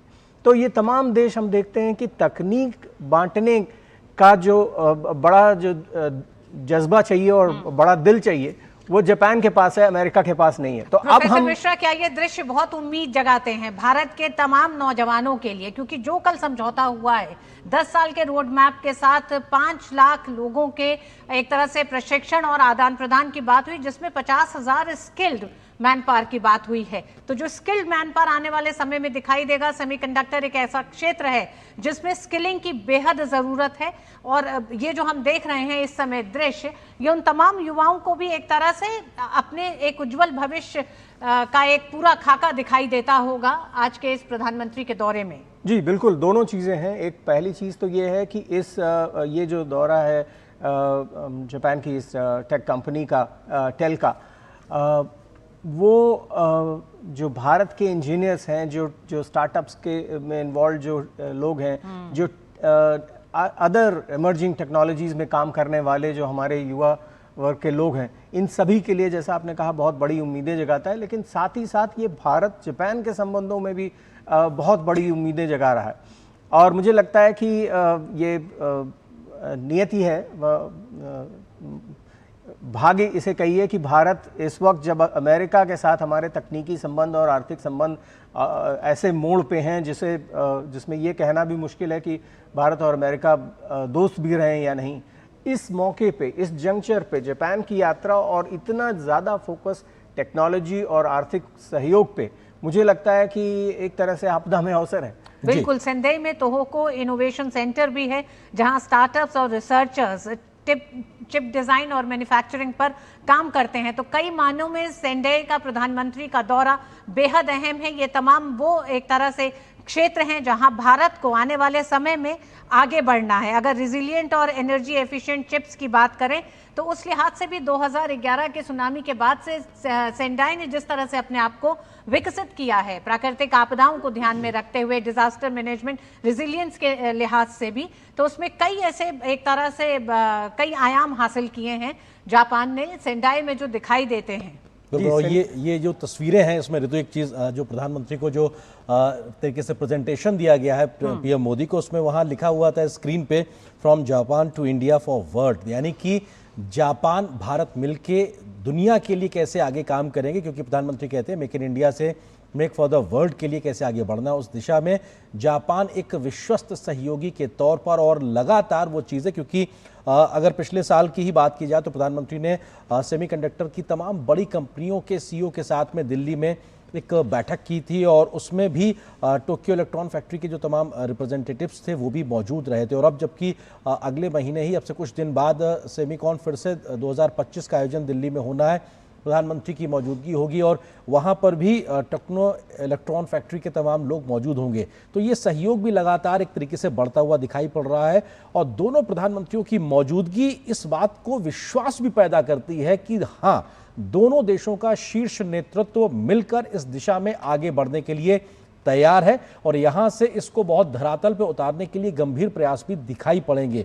ये सेंदाई तक की यात्रा जिसका जिक्र ऋतु आप कर रही थी, ये दोनों प्रधानमंत्रियों का, ये शायद उस बात की गंभीरता को भी दिखाता है जिस तरीके से ये प्रयास लगातार चल रहे हैं। तस्वीरों के साथ में खास मेहमान भी हमारे साथ लगातार बने हुए हैं। जब तस्वीरें आई थी उस वक्त मनोज चौधरी जी अपनी बात रख रहे थे। मनोज जी, अगर आप हमारे साथ जुड़े हुए हैं तो इन तस्वीरों को लेकर कैसे विश्वास बहाली और एक उम्मीद पैदा होती है कि हाँ, इस दिशा में जब हम सेमीकंडक्टर की बात करते हैं जमीन पे बहुत तेजी से अब हम आगे बढ़ते नजर आएंगे। मनोज जी, दशकों से नेग्लेक्ट किया हुआ सेमीकंडक्टर सेक्टर 2021-22 से इंडिया सेमीकंडक्टर मिशन के थ्रू जो शुरू हुआ, जिसमें मुख्य कंपोनेंट्स थे कि किस तरह से हम सेमीकंडक्टर फैब सेटअप करें, किस तरह हम कंपाउंड सेमीकंडक्टर पे ध्यान दें, इसके अलावा हम डिजाइन लिंक इंसेंटिव पे भी फोकस करें। तो उसके अंतर्गत आज करीबन जो भारत का 2030 में $110 बिलियन का सेमीकंडक्टर मार्केट होने वाला है, उसके लिए 10 सेमीकंडक्टर यूनिट्स की भारत में घोषणा हो चुकी है। इनमें से आप सभी जानते हैं 4 गुजरात में है, उड़ीसा में है, पंजाब में है, आसाम में है, जेवर यूपी में है, आंध्रा में है। तो पूरे भारत में इस तरीके से लॉजिक मेमोरी के लिए हो, भले ऑटोमोटिव सेक्टर के लिए हो, अलग अलग सेक्टर के लिए सेमीकंडक्टर मैन्युफैक्चरिंग की दिशा में भारत बहुत तेजी से आगे बढ़ रहा है। बहुत सारे यूनिट्स इसमें पैकेजिंग के भी हैं जो पूरे सेमीकंडक्टर इकोसिस्टम को कंप्लीट करते हैं। जापान, जैसा कि मैंने पहले बताया, कंज्यूमर इलेक्ट्रॉनिक्स और ऑटोमोटिव का बहुत बड़ा लीडर रहा है और है भी। तो ऑटोमोटिव और कंज्यूमर इलेक्ट्रॉनिक्स के लिए सेमीकंडक्टर चिप्स की सबसे ज्यादा जो जरूरत होती है, तो भारत उस सेक्टर में बहुत तेजी से आगे बढ़ रहा है। अपने आप में भी अगर हम देखें तो पिछले 11 सालों में इलेक्ट्रॉनिक मैन्युफैक्चरिंग में हम करीबन 6 गुना आगे बढ़े हैं।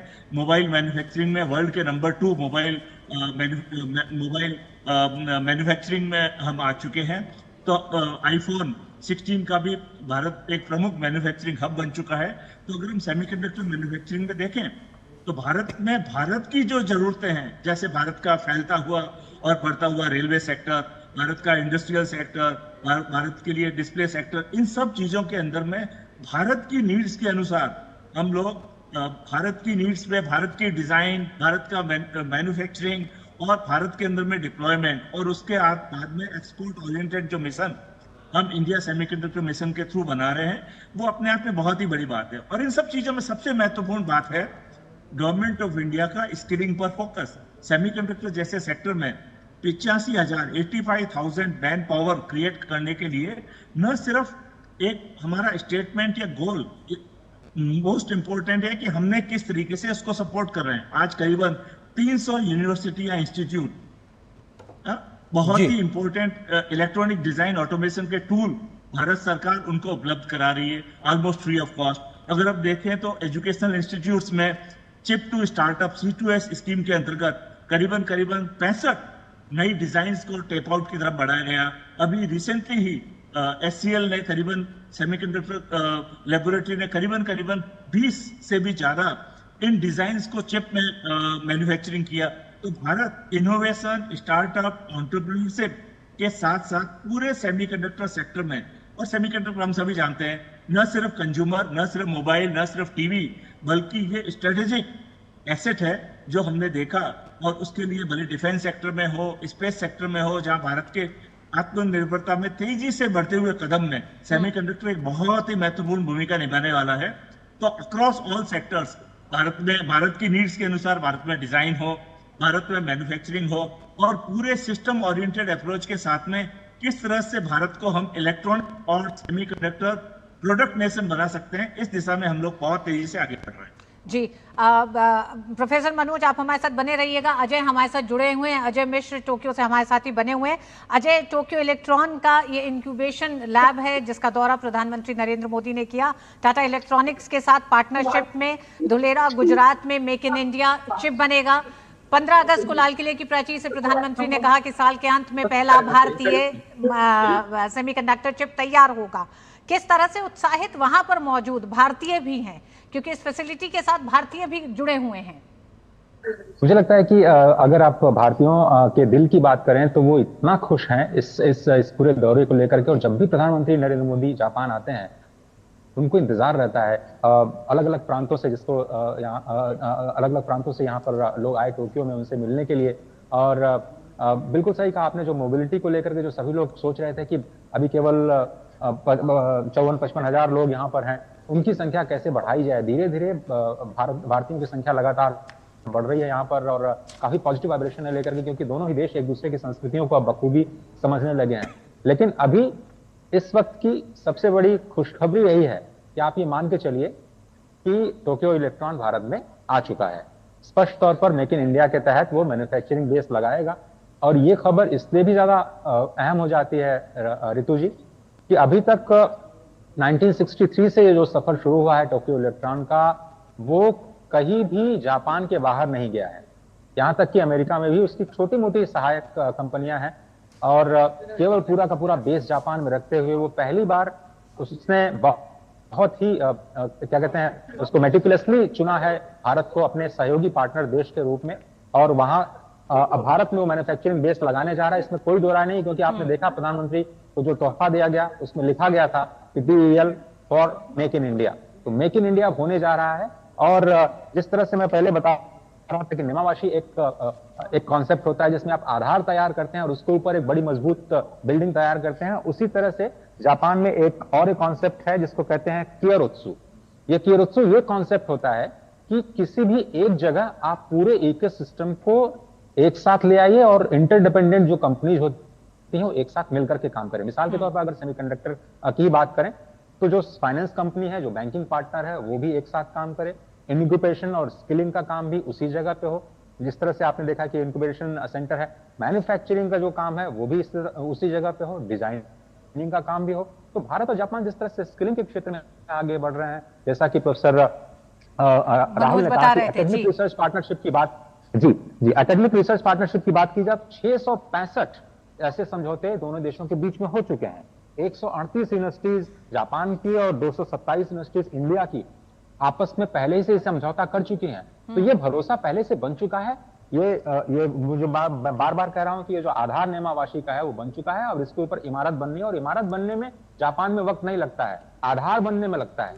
आधार बनने में जो ये वक्त लगा है, अब मुझे लगता है कि यहाँ से मैन्युफैक्चरिंग की एक नई दिशा तय होगी। और जिस तरह से टेक्निकल इंटर्न्स जो अभी केवल 2200-2300 आते हैं, 300-400 लोग काम करते हैं पूरे जापान की अगर हम बात करें, तो अगर उसको 50,000 तक ले जाने का लक्ष्य रखा गया है, तो दोनों ही देशों में स्किलिंग को बढ़ावा देने के लिए, जो हमारे रोजगार पर प्रोत्साहन देने की बात है उसको बढ़ावा देने के लिए, ये सेमीकंडक्टर क्षेत्र में टोक्यो इलेक्ट्रॉन का आना और उसका प्रेजेंट होना भारत में बहुत बिल्कुल, आपका ये कहना है कि आधार तैयार हो चुका है। बिल्कुल अजय, प्रोफेसर मनोज आपसे ये समझना जरूर चाहेंगे कि देखिए, आपने अभी अंतरिक्ष क्षेत्र का भी जिक्र किया और आपने कहा जिस तरह का विकास भारत ने पिछले कुछ दशकों में अंतरिक्ष के क्षेत्र में करा है, दुनिया उसे देख रही है। सेमीकंडक्टर एक ऐसा क्षेत्र है जो 21वीं सदी की एक तरह से विकास यात्रा का अहम एक हिस्सा होने जा रहा है। इसमें भारत किस तरह से उसको लेकर आगे बढ़ रहा है, समझौतों से और मैन्युफैक्चरिंग के क्षेत्र में देश में किस तरह से बड़े बदलाव किए जा रहे हैं, क्योंकि इस तरह की महत्वाकांक्षी योजनाओं को, कार्यक्रमों को लेकर, भारत को लेकर जब बाहर का सहयोग होता है यानी विदेशी निवेश शामिल होता है तो कई संशय भी होते हैं। उन्हें दूर करने की मोदी सरकार ने कोशिश की है रिफॉर्म्स के जरिए, लेकिन आप उस प्रगति को किस तरह से देखते हैं? क्योंकि सप्लाई चेन का जो इकोसिस्टम होता है, जो उसमें अलग अलग कंट्रीज के बीच में एक ट्रस्टेड पार्टनरशिप होती है, वो उसका एक अहम जो फाउंडेशन होता है। तो अगर उस हिसाब से देखें तो प्रधानमंत्री जी का जापान दौरा बहुत ही अहम है।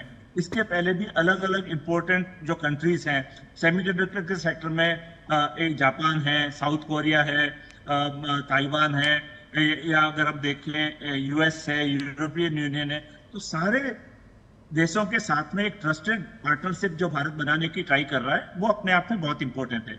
दूसरी चीज होती है कि सेमीकंडक्टर के सेक्टर में हम किन किन एरियाज पे फोकस कर रहे हैं। अगर आप देखें, एक तरीके से हम लोग लॉजिक और मेमोरी रिलेटेड डिवाइसेस पे कर रहे हैं अभी हमारे पास। इसके अलावा हमने अभी recently compound semiconductor silicon carbide के ऊपर पे फोकस करते हुए एक नया अनाउंसमेंट किया जो हम प्लांट सेटअप कर रहे हैं।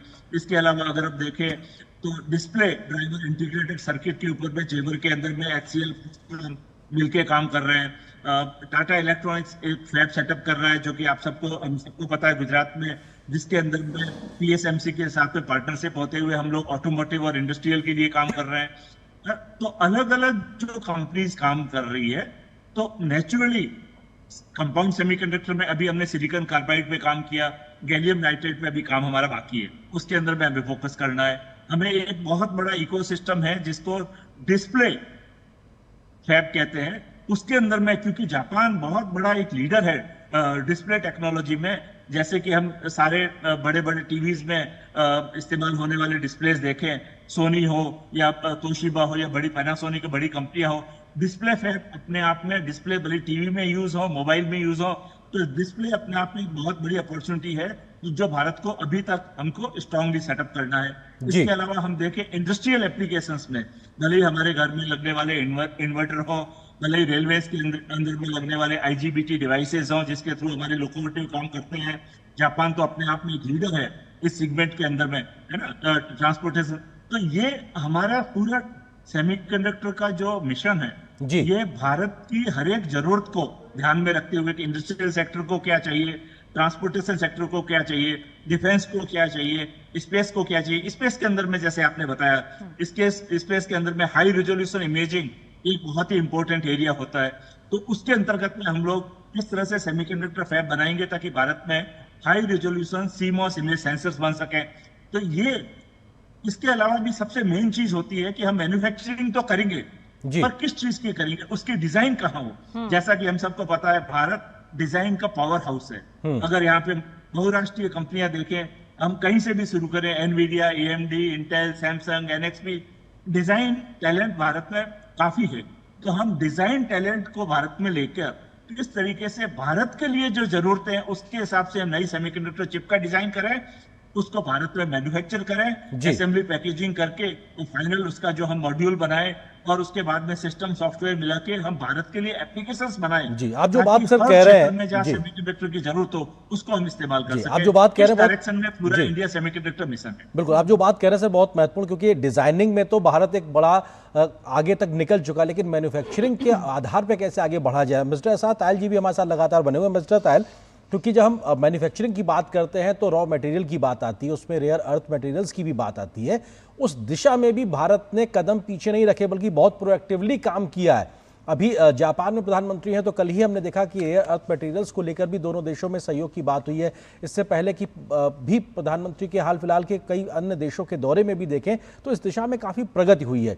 तो ये महज खाली किताबों तक या कागज़ों तक सीमित नहीं, बल्कि उसको व्यवहारिक तरीके से ज़मीन पर कैसे उतारा जाए, उस पर भी काम हो रहा है। मिस्टर तायल, जी हाँ, जो भी कमियां भारत में दिखाई दी और विश्व के और देशों में भी जो दिखाई दी, उस पर काम हो रहा है। क्रिटिकल मिनरल्स हर जगह प्रधानमंत्री जा रहे हैं, वहाँ पे उसके अवसर देख रहे हैं। अफ्रीका, लैटिन अमेरिका, बोलीविया और वियतनाम में भी क्रिटिकल मिनरल्स हैं, भारत में भी हैं।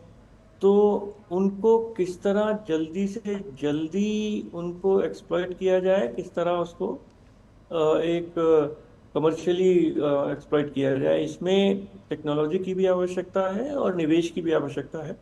और इसमें और देश भी भारत के भागीदार बन रहे हैं और जापान भी बनेगा। तो एक बहुत कॉम्प्रिहेंसिव अप्रोच मैं समझता हूँ इस समय भारत सरकार ले रही है, और मिशन मोड में जो काम होते हैं वो बड़े सक्सेसफुल होते हैं। जैसा कि हमने देखा, चाहे वो न्यूक्लियर सेक्टर हो या स्पेस सेक्टर हो, और जापान के साथ भारत का अनुभव भी अच्छा है।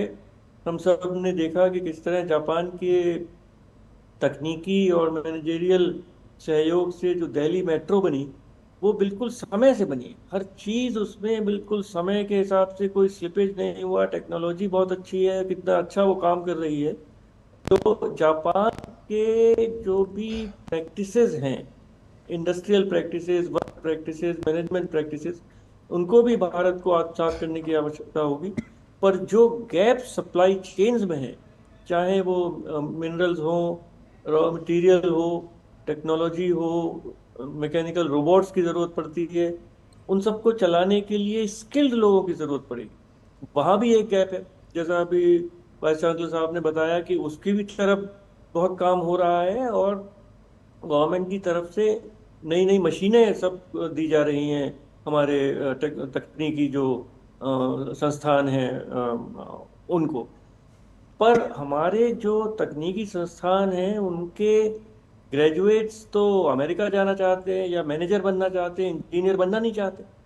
तो कहीं ना कहीं ये भी हमें देखना है कि क्यों ये इंजीनियर नहीं बनना चाहते। क्या उनकी तनख्वाहें कम है?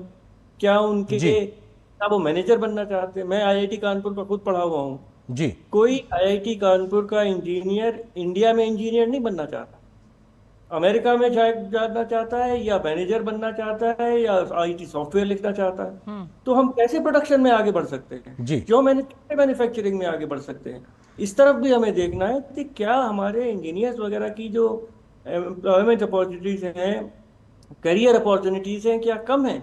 हमारा बेस्ट टैलेंट मैन्युफैक्चरिंग में क्यों नहीं जा रहा? एम्बेसडर तयाल, एक बहुत बड़ा सवाल आप खड़ा कर रहे हैं जी। एम्बेसडर तयाल, आपने बड़ा सवाल खड़ा किया है। जवाब के लिए मैं प्रोफेसर मनोज जी के पास जाऊंगी, वो कहना भी चाहते हैं इस विषय में कुछ। आईआईटी कानपुर से मनोज जी भी हैं और आईआईटी कानपुर से तयाल साहब भी, दोनों दो लोग वहां के प्रोडक्ट हैं। प्रोफेसर मनोज जी, देखिए, एक बहुत ही कॉमन रूप से ये कह देना कि आईआईटीज के लोग सिर्फ बाहर जाना चाहते हैं, अपने आप में मुझे लगता है एक गलत विचार है। आईआईटीज के लोग, फॉर एग्जांपल, मुझे जो मौका मिला सेमीकंडक्टर सेक्टर में भारत में काम करने का, टेक्सास इंस्ट्रूमेंट्स में 5 साल रहा, सैमसंग में 15 साल रहा, सेमीकंडक्टर सेक्टर को आगे बढ़ाने के लिए। और अभी भी जो सेमिकॉन इंडिया अगले हफ्ते में हो रहा है, उसके अंदर में पूरे वर्कफोर्स डेवलपमेंट का एक पैनल डिस्कशन मैं मॉडरेट कर रहा हूँ। तो मुझे अपॉर्चुनिटी है तो मैं इस विषय पे थोड़ा बोल सकता हूँ। भारत सरकार ने पिछले कुछ ही सालों में बहुत ही महत्वपूर्ण पहल किए हैं सेमीकंडक्टर टैलेंट को भारत में डेवलप करने के लिए। ऑफ कोर्स आईआईटीज, एनआईटीज और बाकी यूनिवर्सिटीज जो कर रही है, उसको किस तरह से हम इंकरेज कर सके। इस समय करीब 300 यूनिवर्सिटीज और इंस्टीट्यूट भारत में ऑलमोस्ट फ्री कॉस्ट पे इलेक्ट्रॉनिक डिजाइन ऑटोमेशन टूल, भले वो केडेंस के हों, सिनॉप्सिस के हों, सीमेंस के हों, पहले मेट्रो के, मतलब सबके मिला के उनको almost free of cost available है। भारत का चिप टू स्टार्टअप प्रोग्राम जो ministry of electronics and information technology चला रहा है, पिछले 3-4 अलग अलग साइकिल्स में जिस तरह से प्रोग्राम हुआ है कि किस तरह से हम भारतीय छात्रों और एकेडमिशियन द्वारा किए हुए नए नए इनोवेशंस को हम आगे लाकर उनकी चिप डिजाइन करें और उसके आगे बढ़े। अभी जो 85,000 मैन पावर टैलेंट डेवलपमेंट का जो मिशन है सेमीकंडक्टर एरिया के अंदर में, उसके अंदर में भी भारत सरकार बहुत ही प्रोएक्टिव तरीके से सारे इंस्टीट्यूट्स को न सिर्फ सपोर्ट कर रही है, इंकरेज कर रही है, बल्कि सारे रिसोर्सेज भी मुहैया कर रही है।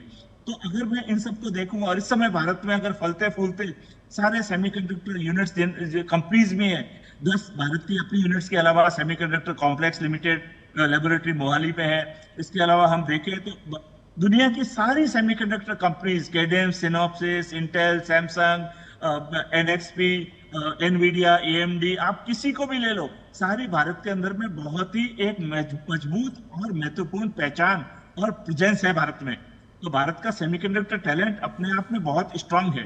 ऑफ कोर्स ये तो दुनिया में होता ही है कि जहां किसी को अच्छा अपॉर्चुनिटी मिले तो there will be some migration that happens. Semiconductor sector कोई अनूठा या अकेला नहीं है, पर हमें इस बात की खुशी होनी चाहिए कि इस समय भारत में ऐसा सेमीकंडक्टर टैलेंट है जो न सिर्फ विदेशों में काम किया बल्कि भारत में आकर भारत को मजबूत बना रहा है। टाटा इलेक्ट्रॉनिक्स के सीटीओ का एग्जांपल ही ले लें, जो इससे पहले इंटेल के फाउंड्री के इंचार्ज थे। आज टाटा इलेक्ट्रॉनिक्स को मिलके हम किस तरह से भारत के अंदर में सेमीकंडक्टर को मजबूत बना रहे हैं। तो बहुत सारे उदाहरण भारत के अंदर में है। और सेमीकंडक्टर डेवलपमेंट पे जो स्पेसिफिक फोकस है, अभी थोड़े दिन पहले ही हमारे माननीय मंत्री जी अश्विनी वैष्णव जी ने बताया कि भारत का सेमीकंडक्टर एकेडमिक इकोसिस्टम पूरी दुनिया का अनूठा इकोसिस्टम है, जिसके अंतर्गत 20-25 करीबन चिप स्टूडेंट द्वारा डिजाइन की हुई, जो टेप आउट हुई और जो मैन्युफैक्चर हुई भारत के अंदर में। अपने आप में हम कह सकते हैं कि स्टूडेंट्स को इतनी बड़ी अपॉर्चुनिटी किसी और देश में संभव ही नहीं है, जो भारत सरकार के सहयोग के द्वारा, भारत सरकार के आर्थिक सहयोग और टेक्नोलॉजिकल सहयोग के द्वारा आगे बढ़ाई गई है। तो इस तरह से आगे आने वाले सेमीकंडक्टर मैन्युफैक्चरिंग सेक्टर में मैन्युफैक्चरिंग के तो कई आयाम है। लैब रिसर्च भी इसमें काम कर रहा है, अप्लाइड मटेरियल्स भी इसमें काम कर रहा है। जिस तरह के प्रधानमंत्री जी खुद सेमीकंडक्टर के सीईओ से पिछले 3-4 सेमीकॉन जितने भी चौथा भी जो हो रहा है, इन सब में जो मिल रहे हैं, जिस तरह से उनको इंकरेज कर रहे हैं, तो अश्विनी वैष्णव जी मंत्री इलेक्ट्रॉनिक्स किस तरह से मिल रहे हैं सबसे, वो अपने आप में बहुत बड़ा उदाहरण है। अगर रेनेसास आज भारत में 3 नैनोमीटर की चिप डिजाइन कर रहा है, सैमसंग कर रहा है, इंटेल कर रहा है, तो ये अपने आप में भारत के टैलेंट का बहुत बड़ा एग्जाम्पल है कि भारत के अंदर में इसी नए टेक्नोलॉजी नोड के ऊपर में काम हो रहा है और सारे सेक्टर में काम हो रहा है। हम मोबाइल के लेटेस्ट फोन देख ले, भले आईफोन देखे, भले सैमसंग के लेटेस्ट फोन देखे, हर प्रोफेसर मनोज के सारे प्रोसेसर जी, सब भारत में प्रोफेसर मनोज, एम्बेसडर तायल का एक तरह से वो चिंता थी जिसे उन्होंने जाहिर किया, और उन्होंने कहा कि आखिर क्या है कि भारत में इतना मजबूत टैलेंट होने के बावजूद भी लोग विदेश जाना चाहते हैं। आप बात कर रहे हैं जापान का, मैं ये बताना चाहता हूं कि ये चिंता हमेशा से थी, दशकों से थी, पर उस दिशा को सकारात्मक कोई प्रॉब्लम होती है तो यहाँ तो हम बात करें सिर्फ प्रॉब्लम है, या हम बताएं हम प्रॉब्लम को हेड ऑन लेके उसका सॉल्यूशन करें। मेरा ये कहना है पिछले 11 साल में रिफॉर्म, परफॉर्म, ट्रांसफॉर्म के माइंडसेट पे हर सेक्टर में और पर्टिकुलरली सेमीकंडक्टर सेक्टर में इस सरकार ने बहुत स्ट्रांग और डिसाइसिव स्टेप्स उठाए हैं, जिसके बल पे ठीक। प्रोफेसर मनोज, इसी में जोड़ते हुए आगे हम आपसे जानना चाहेंगे कि जापान का एक अपना विकसित इकोसिस्टम सेमीकंडक्टर का है, उसके साथ सहयोग के साथ आने वाले 10 साल का एक तरह से समझौता हुआ है, साझेदारी तय हुई है। इसमें आप भारत को आपने जो तमाम गिनाए हैं, जिस तरह से रिफॉर्म किया गया है, जिस तरह से आगे बढ़ा जा रहा है, इसमें भारत कितने समय में अलाइन कर लेगा मेक इन इंडिया को सेमीकंडक्टर इकोसिस्टम के साथ और ग्लोबल प्रेजेंस भारत की दिखने लग जाएगी?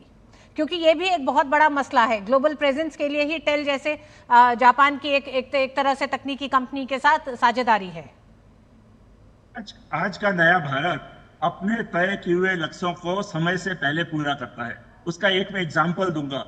हमने 2030 तक नेट जीरो का अपने लिए टारगेट रखा कि किस तरह से हम नेट जीरो हो सकते हैं, 500 गीगावाट की रिन्यूएबल एनर्जी बना सकते हैं। इस समय 2025 में हम पहले से ही 2030 गीगावाट बना चुके।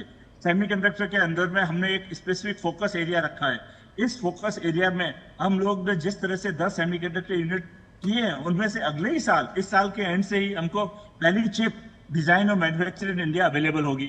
अगर हम रेलवे सेक्टर में देखें तो जिस तरह के रिफॉर्म हम लोग कर रहे हैं, जिस तरह की वंदे भारत नई ट्रेन इंट्रोड्यूस कर रहे हैं, ऑटोमेटिक ट्रेन प्रोटेक्शन में हम कैसे आगे बढ़ रहे हैं, all of this required semiconductor component for railway signalling and communication system. तो हम अपनी जरूरत के हिसाब से हर एरिया में, एविएशन सेक्टर हो, रेलवेज हो, ट्रांसपोर्टेशन सेक्टर हो, कंज्यूमर इलेक्ट्रॉनिक्स, हम हर सेक्टर में तेजी से आगे बढ़ रहे हैं। जो 2030 तक हमने गोल सेटअप किया है सेमीकंडक्टर मिशन में, अपने आप को $110 बिलियन की जो एक हमारी नीड है, उसके अंदर में हम कितना सिग्निफिकेंट पोर्शन जो है आत्मनिर्भरता की तरफ आगे बढ़ सकते हैं। बहुत ही निश्चित रूप से हमारे डेफिनेटिव स्टेप्स उस डायरेक्शन में हैं, जो लीड कर रहे हैं। हमारा हर प्रोग्राम आज की तारीख में पुराने प्रोजेक्ट्स जो होते थे अटकाने लटकाने भटकाने की नियति से, उससे हम बहुत आगे निकलकर इस समय हमारी प्रोजेक्ट प्लानिंग भी, जैसा आप सभी को जानते हैं, हर सेक्टर के अंदर में there is a synergy between various ministries of the government through PM Gati Shakti national master plan for infrastructure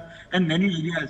तो इसमें भी अगर आप देखेंगे सेमीकंडक्टर मिशन में ये कोई तो वो एक अलाइन दिखाई पड़ रहा है। आप ये बात जो कह रहे हैं काफी हद तक, क्योंकि गतिशक्ति विश्वविद्यालय या गतिशक्ति मिशन मोड के आधार पर ही वो हम एक स्केल और स्पीड भी देखते हैं। हमारे सहयोगी अजय भी हमारे साथ लगातार बने हुए हैं, राहुल जी भी लगातार बने। राहुल जी, मैं आपके पास आऊं उससे पहले अजय से रिएक्शन लेता हूं। अजय, जब हम डिजाइनिंग के बाद अब मैन्युफैक्चरिंग की ओर आगे बढ़ रहे हैं तो एक बड़ा रॉ मटेरियल का एक इशू है जिसका हम जिक्र भी कर भी रहते हैं, रेयर अर्थ मटेरियल्स को लेकर। भारत जापान में भी कल सहयोग की बात हुई है, वो क्या सहयोग होगा, साथ ही साथ इस दिशा में भारत जो कदम उठा रहा है वो कितने व्यवहारिक तरीके से तेजी से जमीन पर उतरते दिखाई पड़ेंगे? अजय।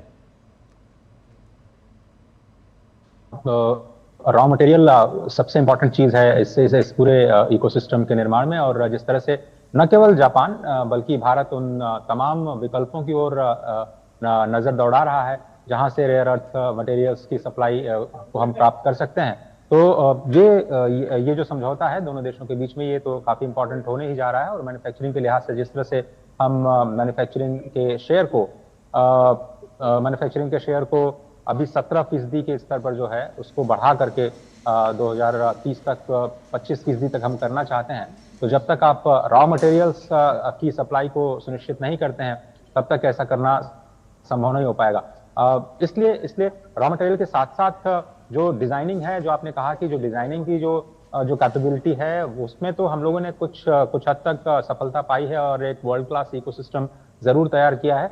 लेकिन मैन्युफैक्चरिंग को लेकर के थोड़ी मुश्किलें जरूर नजर आ रही हैं। और फिर से वही बात हम दोहराना चाहेंगे कि मैन्युफैक्चरिंग असेंबली प्लांट हो चाहे पूरा इकोसिस्टम बनाना हो, हमने बहुत सारे प्रयोग किए SEZ स्पेशल इकोनॉमिक जोन्स जैसे जो हमारे प्रयास थे, वो उतना ज्यादा सफल कुछ सफल रहे भी, ऐसा नहीं कह सकते कि सफल नहीं रहे हैं। लेकिन जो जरूरत है वो है राज्यों को प्रोएक्टिव होने की।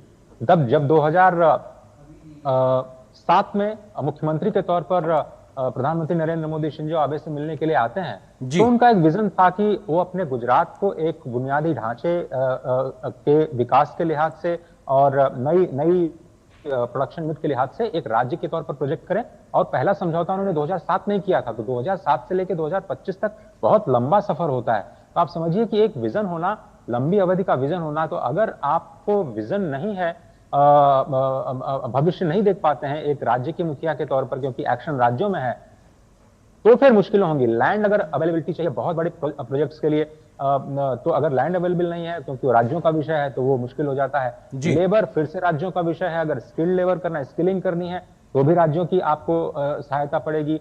और वहां पे लेबर सप्लाई हो रही है उसमें भी राज्यों की भूमिका रहती है, वो एक बहुत बड़ा कंस्ट्रेंट हो जाता है। फिर बात आती है फाइनेंस की। फाइनेंस में वही मैं कह रहा हूं कि ये जो जापान का पूरा इकोसिस्टम है कि जिससे कहते हैं कि सारा का सारा इकोसिस्टम एक ही जगह पे इंटरडिपेंडेंट जो कंपनीज हैं वो एक ही जगह एक ही सिस्टम में काम करें, इसकी शुरुआत हुई है, इसमें कोई दो राय नहीं है। एक ही जगह पर आपने अभी कर्तव्य पथ पर देखा जिस तरह से ये कॉन्सेप्ट लिया जा रहा है कि सारे मंत्रालय एक साथ मिलकर के काम करें और फैसले जल्दी हों, तो वो एक बहुत बड़ा रिफॉर्म है। उसी तरह का जो रिफॉर्म है अगर स्टेट लेवल लेजिस्लेचर के तौर पर, तो एक बड़ा बदलाव दिखाई पड़ेगा, बिल्कुल दिखाई पड़ेगा। वो विजन और सोच के साथ आगे बढ़े। राहुल मिश्रा जी, आपको लगता है कि चुनौती को चुनौती मानना, उसके व्यवहारिक समाधान की ओर आगे बढ़ना, आंख खोलकर उस दिशा को दूरदृष्टि के तरीके से आगे बढ़ने की सोच के साथ बढ़ना और सबको साथ लेकर चलना, कम से कम ये एक पूरी सोच दिखाई पड़ती है हमारी मौजूदा लीडरशिप में। कम से कम किस तरीके से हमको आगे बढ़ना है, वो प्रयास जमीन पे कैसे उतरे, वो एक सोच, विजन प्रधानमंत्री मोदी के नेतृत्व में दिखता है आपको?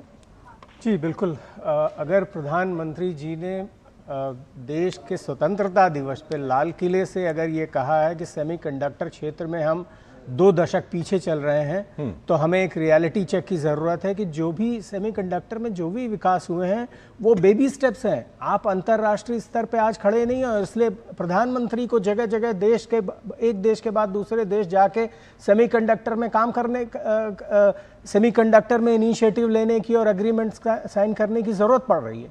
तो इस चीज को समझना जरूरी है। ये रियलिटी चेक भारत के semiconductor sector, industry, talent pool सभी को समझना पड़ेगा कि अभी कार्य सिर्फ प्रगति पे है, कार्य पूरा नहीं हुआ है, और इसलिए प्रधानमंत्री इसमें खुद सीधा हस्तक्षेप और सीधा मार्ग निर्देशन करने की मंशा उन्होंने तो वही चीज की वो इन्वॉल्वमेंट दिखाई पड़ रहा है, जो वो आप कह रहा था वो दिखाई पड़ रहा है ना 2007 लेवल। जी मैं वही बात कह रहा हूँ कि 2007 से 2025 के बीच में काम जो नहीं हुआ या छोटे जो स्टेप्स हुए हैं, इसीलिए प्रधानमंत्री ने इन चीजों को अपने हाथ में ले लिया है। इसीलिए सेमीकंडक्टर मिशन में ये चीजें बहुत स्पष्ट तरीके से सामने आ रही हैं कि अब इसे टॉप लीडरशिप के लेवल पे हैंडल करने की जरूरत है, और तभी एक मिशन बन पाएगा। क्योंकि अगर हम इसको ब्यूरोक्रेसी को और यूनिवर्सिटीज को या तमाम जो राज्य हैं उनके हाथ में सौंप देंगे तो बहुत सारे सेक्टर्स में जैसी स्थिति हुई थी वैसा ही हो जाएगा। और जापान के साथ सहयोग में, जापान दुनिया का सबसे एडवांस्ड देश है जब हम सेमीकंडक्टर और इससे जुड़ी तकनीक की बात करते हैं। उस एक देश के साथ ये ऐसे ही है कि अगर आप अपने दोस्त के साथ मॉर्निंग वॉक पे जाते हैं या दौड़ने जाते हैं सुबह, तो उसके बराबर आपको चलना पड़ेगा, वरना आप बहुत पीछे छूट जाएंगे। और इस बात से बहुत खुश ना होइए कि हम मॉर्निंग वॉक पे साथ आए हुए हैं। आपको भारत को उस अंतर्राष्ट्रीय स्तर को मैच करने की जरूरत है, उसके लिए बहुत कैपेसिटी को बिल्ड करने की जरूरत है। और मैं समझता हूं कि एम्बेसडर त्याल ने जो बात कही ये भी बहुत जरूरी है भारत के लिए, इस बात पे भी फोकस करना कि हमारा टैलेंट जो लाखों की सब्सिडी लेता है, आईआईटी हो या एनआईटी हो या जेएनयू हो, वो जो लाखों की सब्सिडी ले करके और अपना ग्रेजुएशन करके सीधे अमेरिका चले जाते हैं, उस पर भी एक चेक की जरूरत है। बहुत सारे देशों में एक बॉन्ड भराया जाता है कि आप 5 साल 10 साल पहले देश में सेवा कीजिए, उसके बाद बाहर जाइए। तो मुझे लगता है उसमें कोई प्रोफेसर मिश्रा, कई ऐसे जो विकसित देश हैं ना, और जिन देशों ने तरक्की की है वहां इस तरह की एक तरह से निष्ठा देखी गई है।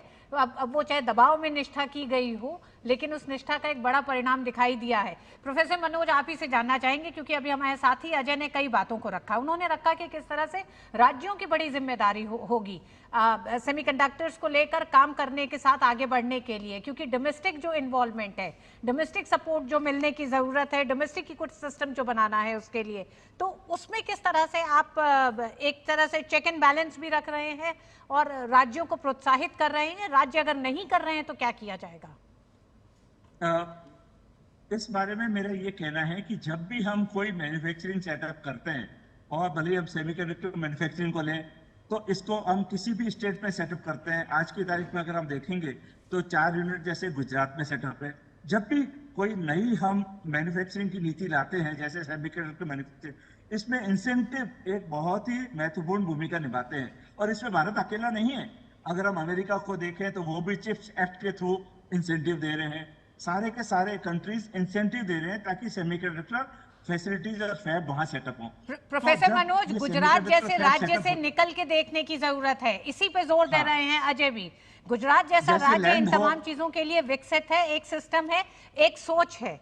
क्या अन्य राज्यों को जी जैसे लैंड हो, इलेक्ट्रिसिटी हो, वाटर हो, ये सब एक बेसिक इंफ्रास्ट्रक्चर नीड होती है सेमीकंडक्टर मैन्युफैक्चरिंग सेटअप करने के लिए। ऑफ कोर्स सेमीकंडक्टर के लिए हमको ज्यादा प्योर वाटर चाहिए, अल्ट्रा प्योर वाटर चाहिए, पर हमको लैंड चाहिए, फैसिलिटी चाहिए, वहां का अपना लॉजिस्टिक्स एनवायरनमेंट चाहिए कि अल्टीमेटली कोई भी मैन्युफैक्चरिंग सिस्टम हो, उसके लिए रॉ मटेरियल चाहिए, उसके लिए हमें एफिशिएंट लॉजिस्टिक सिस्टम चाहिए, सप्लाई चेन सिस्टम चाहिए। जब वो चीज वहां बन जाए, मैन्युफैक्चर हो जाए, then we need a good supply chain system to export और send to the place where they are needed. तो अपने आप में पूरा उनका ट्रांसपोर्ट, लॉजिस्टिक्स, इंटायर एनवायरनमेंट जो स्टेट का होता है वो बहुत ही जरूरी होता है।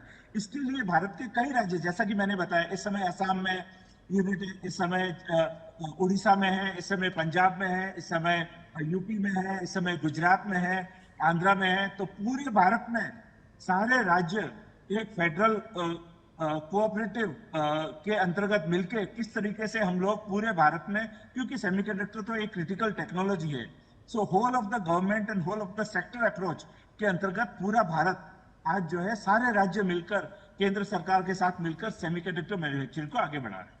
बिल्कुल, अब उस दिशा में तेजी से काम हो और वो एक पैरेलल कदम ताल या कहा जाए वो सिनर्जी भी दिखाई पड़े। बहुत बहुत शुक्रिया मनोज जी, आपने एयरपोर्ट से जुड़ के भी वक्त निकाला, इस विषय पे विस्तार से बात की। शुक्रिया, आपने अपना समय हमें दिया। साथ साथ दो खास मेहमान लगातार हमारे साथ में बने हुए हैं, राहुल जी और मिस्टर एसआर तायल जी भी हैं। मिस्टर एसआर तायल जी, क्योंकि ये बहुत महत्वपूर्ण है जब जिस दिशा में हम तेजी से आगे बढ़ रहे हैं कि हम आपके पास इस सवाल को लेकर आएंगे, उससे पहले एक छोटे से ब्रेक के लिए रुकना है। ब्रेक उस पार बहुत जल्द वापस आते हैं और इस विषय को और गंभीरता से आगे बढ़ाते हुए हम बढ़ेंगे कि आखिर कैसे मौजूदा वक्त में भारत जापान के संबंधों को आगे बढ़ाने के लिहाज से पीएम मोदी की यात्रा काफी मायने रखती है। इस विषय पर विस्तार से चर्चा छोटे से ब्रेक के बाद।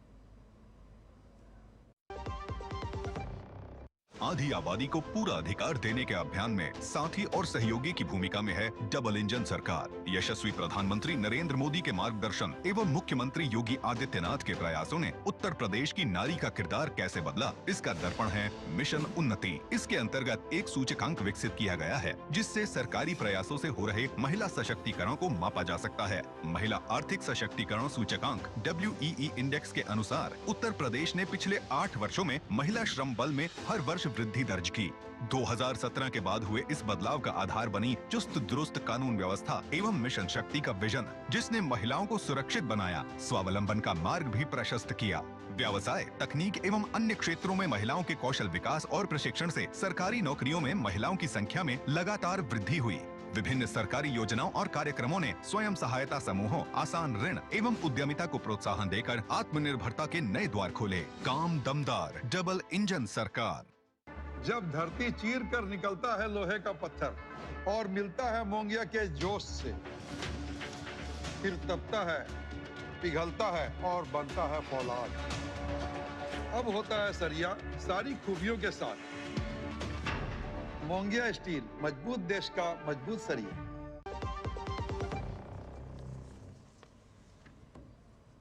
और इस छोटे से ब्रेक के बाद आप सभी का स्वागत है हमारे इस खास कार्यक्रम में। प्रधानमंत्री नरेंद्र मोदी इस वक्त जापान के दौरे पे हैं। 2 दिन के इस दौरे का आज दूसरा दिन है प्रधानमंत्री का और बेहद महत्वपूर्ण लगातार दौरा है और खास मेहमानों के साथ हम लगातार चर्चा भी कर रहे हैं। इस बीच में हमारे साथ में स्टूडियो में खास मेहमान जुड़ गए हैं, अमृत लगुन जी जो कि पूर्व वरिष्ठ राजनयिक के साथ ही साथ मिस्टर एसआर तायल जी हमारे साथ में जुड़े हुए हैं और राहुल मिश्रा जी भी हमारे साथ जुड़े हैं और टोक्यो से हमारे सहयोगी संवाददाता अजय मिश्रा भी लगातार हमारे साथ मौजूद है। एम्बेसडर लुगुन, आप ही के पास आना चाहेंगे और जानना चाहेंगे कि दोनों 2 दिनों के इस पूरे दौरे को, प्रधानमंत्री का आज का दौरा कल जिस तरह से तमाम समझौते हुए उसको लेकर आगे बढ़ते हुए टेक और स्पीड की दिशा में भारत और जापान किस तरह से आगे बढ़ रहे हैं उस पर केंद्रित रहा, लेकिन अब किस तरह से इस दौरे को पिछले 7 दौरों की तुलना में अलग देख रहे हैं भारत के विकास के लिए भी।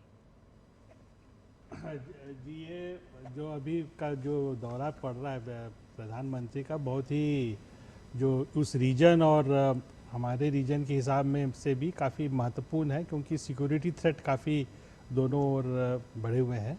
अब जैसे हम बातचीत कर रहे थे तो अभी जो चीन का जो है कि जो है कि उनका जो बड़े जहाज़ है, नेवल कैरियर्स जो बोलते हैं, और पैसिफिक में पहली बार दोनों इकट्ठे गए हैं एक आइलैंड चेन क्रॉस करके, और रूस के साथ उनका एक्सरसाइज भी चल रहा है। तो अमेरिका एक एक्सपर्ट भी काफ़ी उसमें चिंतित है। तो जो डिफेंस और सिक्योरिटी कोऑपरेशन पर जो कल डिक्लेरेशन हुआ दोनों ओर से, तो इस ओर दिखाता है कि दोनों जो देश हैं जो free and open Indo Pacific की जो वकालत करते हैं उसमें ये बहुत बड़ा ये योगदान होगा। और ये इसलिए भी महत्वपूर्ण है कि आज ही तुरंत इसके बाद हमारे प्रधानमंत्री वो SCO समिट के लिए वो चीन जाने वाले हैं।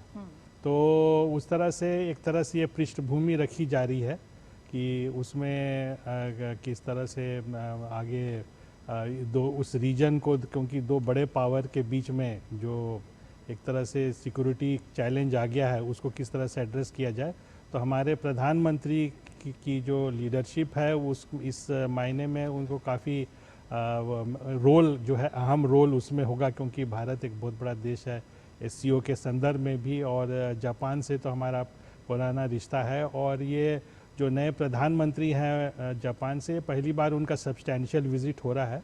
पहले भी साइडलाइंस जो थे G7 के समय 2 बार साइडलाइंस में हुई मुलाकात, और इस साल भी जो है कि India Japan science and technology year मनाया जा रहा है, जो जनवरी में हमारे दोनों विदेश मंत्री घोषणा किए थे।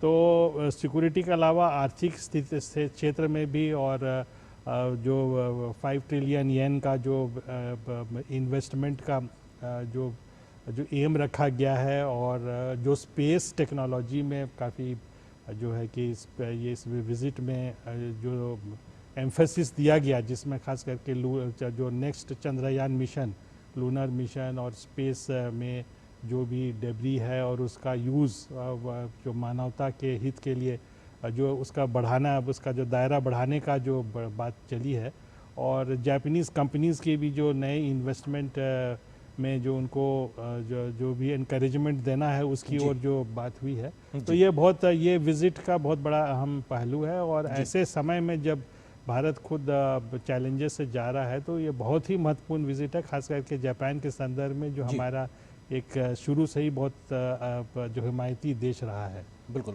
एम्बेसडर ऐसा तायल जी भी हमारे साथ लगातार बने हुए। एम्बेसडर तायल, क्योंकि जब हम अगर ब्रॉडर एस्पेक्ट्स में कल से लेकर आज तक के लिहाज से बात करें, आज फोकस हालांकि टेक्नोलॉजी पे ज़्यादा है, लेकिन कल के पहलुओं को भी शामिल करें तो इंडो पैसिफिक को लेकर दोनों देशों ने अपनी उस प्रतिबद्धता को एक बार फिर से जताया है कि जहाँ पर फ्री एंड ओपन नेविगेशन की बात दोनों देश मिलकर लगातार करते आए। आपको लगता है कि जो वैश्विक व्यवस्थाएं हैं उसमें कैसे वैश्विक मूल्य आधारित व्यवस्थाओं के तहत, कानूनों के तहत व्यवस्थाएं आगे चलें, यहाँ पर एक बिल्कुल साझी सोच दोनों देश रखते हैं और उस दिशा में आगे बढ़ने को फिर से तत्पर और उत्सुक और एक तरीके से कमिटेड नजर आते हैं? एम्बेसडर तायल।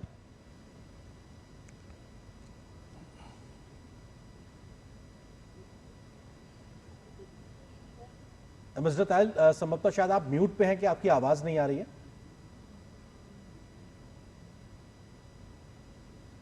भारत और जापान के एक दूसरे के ऊपर विश्वास भी है और सोच भी एक है, और क्या इंडो पैसिफिक का विजन क्या भविष्य में होना चाहिए वो भी एक ही है। मैं पिछले महीने टोक्यो में था, एक 1.5 ट्रैक डायलॉग था, और उस समय जो मैंने देखा कि जो भी राष्ट्रपति ट्रंप की जो भी नीतियां हैं, जिसमें वो मित्र को भी दुश्मन जैसा समझते हैं, उसके खिलाफ बहुत रोष भी है और चिंता भी है। और उस परिप्रेक्ष्य में कुछ इस तरह की सोच है कि सुरक्षा और इकोनॉमी दोनों में जापान को अब कोई नई सोच के साथ साथ आना है, और उसमें भारत जापान का एक बहुत ही ट्रस्टेड पार्टनर है, जिसका विजन भी सेम है और दिशा भी सेम है। तो जैसे कल जो 2-3 अभी तो टेक्नोलॉजी पे आज ज़्यादा बात हुई, पर हमारे 2+2 डायलॉग तो हमारा पहले से है। 2+2 डायलॉग भारत और जापान के बीच में, जिसमें हमारे विदेश मंत्री और रक्षा मंत्री और जापान के विदेश मंत्री और रक्षा मंत्री साथ बातचीत करते हैं।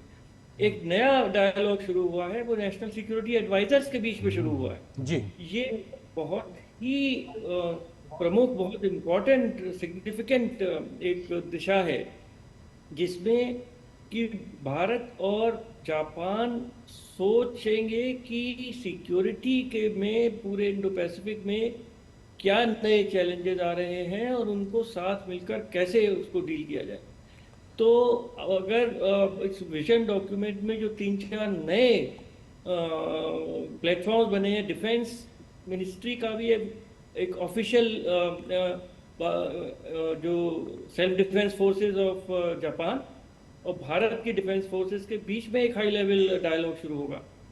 फिर फॉरेन सेक्रेटरी लेवल पर एक क्रिटिकल टेक्नोलॉजीज के बीच में डायलॉग होगा। तो वो एक दिशा निर्देश ऊपर से पॉलिसी मेकिंग लेवल से भारत और जापान के नेता जो दोनों ने दिशा निर्देश दिया, वो नीचे कैसे उसको ऑपरेशनलाइज करना है, कैसे उसको इम्प्लीमेंट करना है, क्या उसमें ऑपरेशनल पॉइंट्स होंगे, ये 3-4 जो नए डायलॉग के माध्यम बने हैं, फोरम बने हैं, उनमें ये बात आगे बढ़ेगी। पर फिर इम्प्लीमेंट इसको तो एंटरप्रेन्योर्स को करना है, साइंटिस्ट को करना है, जनता को करना है, और दिशा बिल्कुल साफ है, पर इम्प्लीमेंटेशन में एक मिशन मोड में भारत को और जापान को काम करना है, और मैं समझता हूँ उसके लिए एक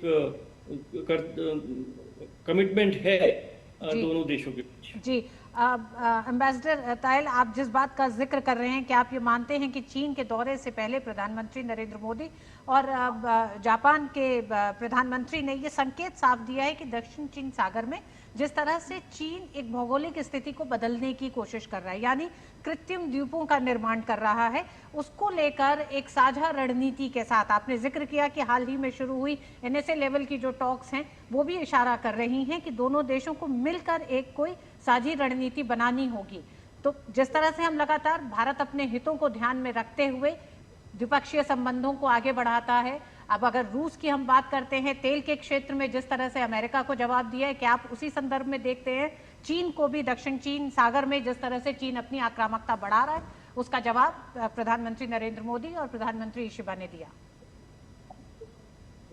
जी हाँ, देखिए, भारत, जापान और जितने देश हैं भारतीय हिंद महासागर, प्रशांत महासागर के, सब ये चाहते हैं कि ये पूरा इंडो पैसिफिक शांतिपूर्ण रहे, स्टेबल रहे, ट्रैंक्विलिटी रहे, और इस रीजन में बहुत बड़ी जनसंख्या के देश हैं, वो इकोनॉमिक अपनी प्रगति चाहते हैं, अपना एडवांसमेंट चाहते हैं, और कहीं ना कहीं स्टेटस को पास है। हम कोई देश ये नहीं चाहता कि बॉर्डर्स चेंज हो और नई नई टेरिटरी क्लेम करने का कोई भी देश प्रयत्न करे। और दुनिया देख रही है कि चीन इस समय इस रीजन में एक एक्सपेंशनिस्ट मोड में है, चाहे वो साउथ चाइना सी हो जिसका आपने जिक्र किया, जापान के खिलाफ उस सेंकाकू आइलैंड पे वो आगे बढ़ रहे हैं, ताइवान के ऊपर बहुत ज़्यादा प्रेशर डाल रहे हैं, हांगकांग तो उन्होंने ख़त्म कर ही दिया, भारत गलवान। तो सब दुनिया देख रही है कि जो उसमें इंस्टेबिलिटी का जो मूल कारण है वो कहीं ना कहीं चीन है, और उसके लिए बिल्कुल क्लियरली और ओवर्टली ना कहते हुए पर सिंबॉलिकली कहते हुए भारत और जापान और ऑस्ट्रेलिया, क्वाड, ये सब देश एक दूसरे के साथ है और साथ रहना होगा, क्योंकि क्या अमेरिका। मिस्टर तायल, आपको रुकना चाहिए क्योंकि कुछ और तस्वीरें भी इस वक्त हमारे पास में जापान से आ रही है प्रधानमंत्री के इस दौरे से जुड़ी हुई, क्योंकि उनका वहां से डिपार्चर प्रधानमंत्री का हो रहा है और प्रधानमंत्री का 2 दिन का तो ये दौरा बेहद महत्वपूर्ण। उसके बाद में अब यहाँ से प्रधानमंत्री SCO समिट के लिए चीन के लिए रवाना होंगे, जिसका हम लोग जिक्र भी कर रहे हैं लगातार, मेहमान भी इस बात को कह रहे हैं कि कैसे महत्वपूर्ण है। और ये तस्वीरें प्रधानमंत्री की जब वो रवाना हो रहे हैं जापान से चीन के लिए, और ये बेहद महत्वपूर्ण यात्रा जिसके अपने कई न सिर्फ द्विपक्षीय बल्कि क्षेत्रीय और वैश्विक संकेत और संदेश भी हैं। जी हाँ, SCO शिखर सम्मेलन से पहले जापान की 2 दिवसीय प्रधानमंत्री की यात्रा बेहद अहम मानी जा रही थी। चीन के साथ अपने संबंध है, लेकिन जापान की इस यात्रा को इस बदलते ग्लोबल ऑर्डर में जो गंभीर फेरबदल हो रहे हैं उसको ध्यान में रखते हुए ये माना जा रहा था कि प्रधानमंत्री की जापान यात्रा बेहद अहम है। इस यात्रा में प्रधानमंत्री ने प्रधानमंत्री इशिबा के साथ भारत और जापान के आने वाले 10 सालों के लिए एक मजबूत रोड मैप को तय किया है, उस पे दोनों की सहमति, सहयोग हुआ है। रक्षा सुरक्षा के लिहाज से बेहद अहम एक तरह से समझौता हुआ है। सुरक्षा सहयोग पर संयुक्त घोषणा पत्र, एक तरह से संयुक्त घोषणा हुई है, जिसे लेकर साउथ चाइना सी को लेकर भी कुछ बड़े एक तरह से समझौते दोनों के बीच में हुए हैं, सहमति बनी है। और इसी के साथ साथ इंडो पैसिफिक को लेकर भी समझौते हुए हैं। दोनों देशों में प्रगति को लेकर प्रधानमंत्री मोदी और प्रधानमंत्री इशिबा का सहयोग आने वाले समय में दोनों देशों के विकास में शामिल होगा। साथ ही साथ भारत और जापान अब ग्लोबल वेलफेयर के लिए साथ आते दिखाई दे रहे हैं। बिल्कुल ऋतु, जिस बात का आप जिक्र कर रहे हैं, और जब प्रधानमंत्री की 2 दिन की जापान यात्रा एक तरीके से कंक्लूड हो रही है और वो चीन के लिए रवाना हो रहे हैं SCO की बैठक में शामिल होने के लिए, तो ये समरी तौर पे देखा जाए तो दोनों देशों ने कल जो तय किया अगले 1 दशक का ज्वाइंट विजन उन्होंने दिया। सुरक्षा सहयोग ज्वाइंट डिक्लेरेशन हमको दिखाई पड़ा, ह्यूमन रिसोर्स का आदान प्रदान होता नजर आएगा, जिसका जिक्र हम लोग आंकड़ों में 5 लाख लगातार कर रहे हैं। संयुक्त ऋण व्यवस्था पर भी सहयोग होता दिखाई पड़ रहा है। डिजिटल पार्टनरशिप 2.0 की शुरुआत हुई है। खनिज संसाधनों में भी सहयोग आगे बढ़ा है। चंद्रयान 5 मिशन में दोनों देशों की अंतरिक्ष यात्रा जो एजेंसियां हैं वो सहयोग करती नजर आएंगी। क्लीन हाइड्रोजन अमोनिया में सहयोग हो रहा है, सांस्कृतिक आदान प्रदान, वेस्ट वाटर मैनेजमेंट, पर्यावरण सहयोग, विदेशी मामलों में मंत्रालयों में समझौता, साथ ही साथ विज्ञान, प्रौद्योगिकी, शिक्षा और संस्कृति, खेल में भी सहयोग पर दोनों देश सहमत हुए हैं। और जापान अगले 10 ट्रिलियन येन भारत में निवेश को लेकर भी तरीके से उसमें सहमति बनी है। और हम जानते हैं कि स्पेशल स्ट्रेटेजिक ग्लोबल पार्टनरशिप दोनों देशों में है, तो ये अपने आप में एक बहुत बड़ा आधार तैयार कर गया प्रधानमंत्री की इस यात्रा के बाद से, जहां से अब जापान और भारत मिलकर आपसी सहयोग से वैश्विक भलाई के लिए, जिसमें शांति स्थिरता भी शामिल है, आर्थिक स्थायित्व भी शामिल है, वर्ल्ड सप्लाई चेन में डिसरप्शन को रोकने का स्थायित्व भी शामिल है, ये सब तमाम प्रयास होते हुए दिखाई पड़ेंगे। और इस जापान यात्रा से कई बड़े संदेश और संकेत जहां पे नजर आए हैं। प्रधानमंत्री का ये वाक्य अपने आप में लगातार इस चर्चा में रहेगा कि जब वो कहते हैं कि जापान की तकनीक और भारत का टैलेंट अगर मिल जाए तो विनिंग कॉम्बिनेशन बन जाता है, और वो विनिंग कॉम्बिनेशन सिर्फ दोनों देशों के लिए नहीं, दुनिया के लिए भी होगा। ऋतु जी हाँ, बिल्कुल। प्रधानमंत्री नरेंद्र मोदी की जापान यात्रा के कई मायने देखे गए। जिस तरह से अमेरिका के साथ टैरिफ टकराव था, उस परिप्रेक्ष्य में जापान के साथ भारत के रिश्ते और मजबूत होते हुए दिखाई दिए हैं, जो कुछ बड़े संकेत हैं अमेरिका जैसे देशों को भी हैं। भारत की अपनी एक बड़ी जनसंख्या, एक बड़ा टैलेंट पूल है, जिसे लेकर प्रधानमंत्री जापान की यात्रा पर थे, और उसे ध्यान में रखते हुए कई ऐसे बड़े समझौते हुए, जिसमें प्रधानमंत्री ने कहा कि भारत का पावर हाउस अगर टैलेंट है तो टेक्नोलॉजी जापान का पावर हाउस है, और आने वाले समय में ये दोनों 21वीं सदी में टेक क्रांति का नेतृत्व कर सकते हैं विश्व के लिए। तो बड़ी बातों को प्रधानमंत्री ने जापान की अपनी यात्रा में रखा, और यहां से एक तरह से वैश्विक संतुलन, राजनीति के उस संतुलन को बनाने के लिए दूसरी यात्रा होने जा रही है चीन की प्रधानमंत्री की, और उसको भी इस तरह से देखा जा रहा है कि मौजूदा जो बदली हुई परिस्थितियां, उसमें चीन भी इस मौके को शायद छोड़ना नहीं चाहेगा। अरेंद्र, तो देखना दिलचस्प होगा प्रधानमंत्री की बिल्कुल, जो आप बात लगातार कह रही हैं कि एक बदलते जियोपॉलिटिकल सिनेरियो के बीच में रीअलाइनमेंट हो रहा है, एक नए नेगोशिएशंस चल रहे हैं, जहां पे तमाम प्रकार की हलचल दिखाई पड़ रही है अलग अलग तरीकों के रिश्तों के बीच में। वहां पर जापान की यात्रा के बाद जब चीन की यात्रा पे प्रधानमंत्री पहुंचेंगे तो वो भी अपने आप में बहुत महत्वपूर्ण होगी। और हालांकि एक्सपर्ट्स का मानना है अरेंद्र की चीन हमेशा से एशिया में भारत और जापान के प्रति आक्रामक होता है और अपनी आक्रामकता हमेशा दिखाता है। तो अब जापान के साथ जब इतने बेहतर रिश्तों को देख रहा होगा, तमाम समझौतों को देख रहा है, तो उसके बाद चीन किस तरह से रिएक्ट करेगा, ये देखना दिलचस्प लेकिन मौजूदा होगा। वक्त में भारत भी जरूरत है तमाम देशों की, जिसकी वजह से तमाम देशों के साथ बेहतर संबंध दिखाई पड़ते हैं। एक छोटे से ब्रेक के लिए रुकते हैं, ब्रेक के उस बाद जब वापस आएंगे अपने खास मेहमानों के साथ में इस चर्चा को जारी रखेंगे। छोटे से ब्रेक के लिए रुकते हैं। टाइम पे खा लेना, और प्लीज बाइक धीरे चलाना जी। और ये तुम्हारी सेफ्टी के लिए। अरे एक बात तो रह गई,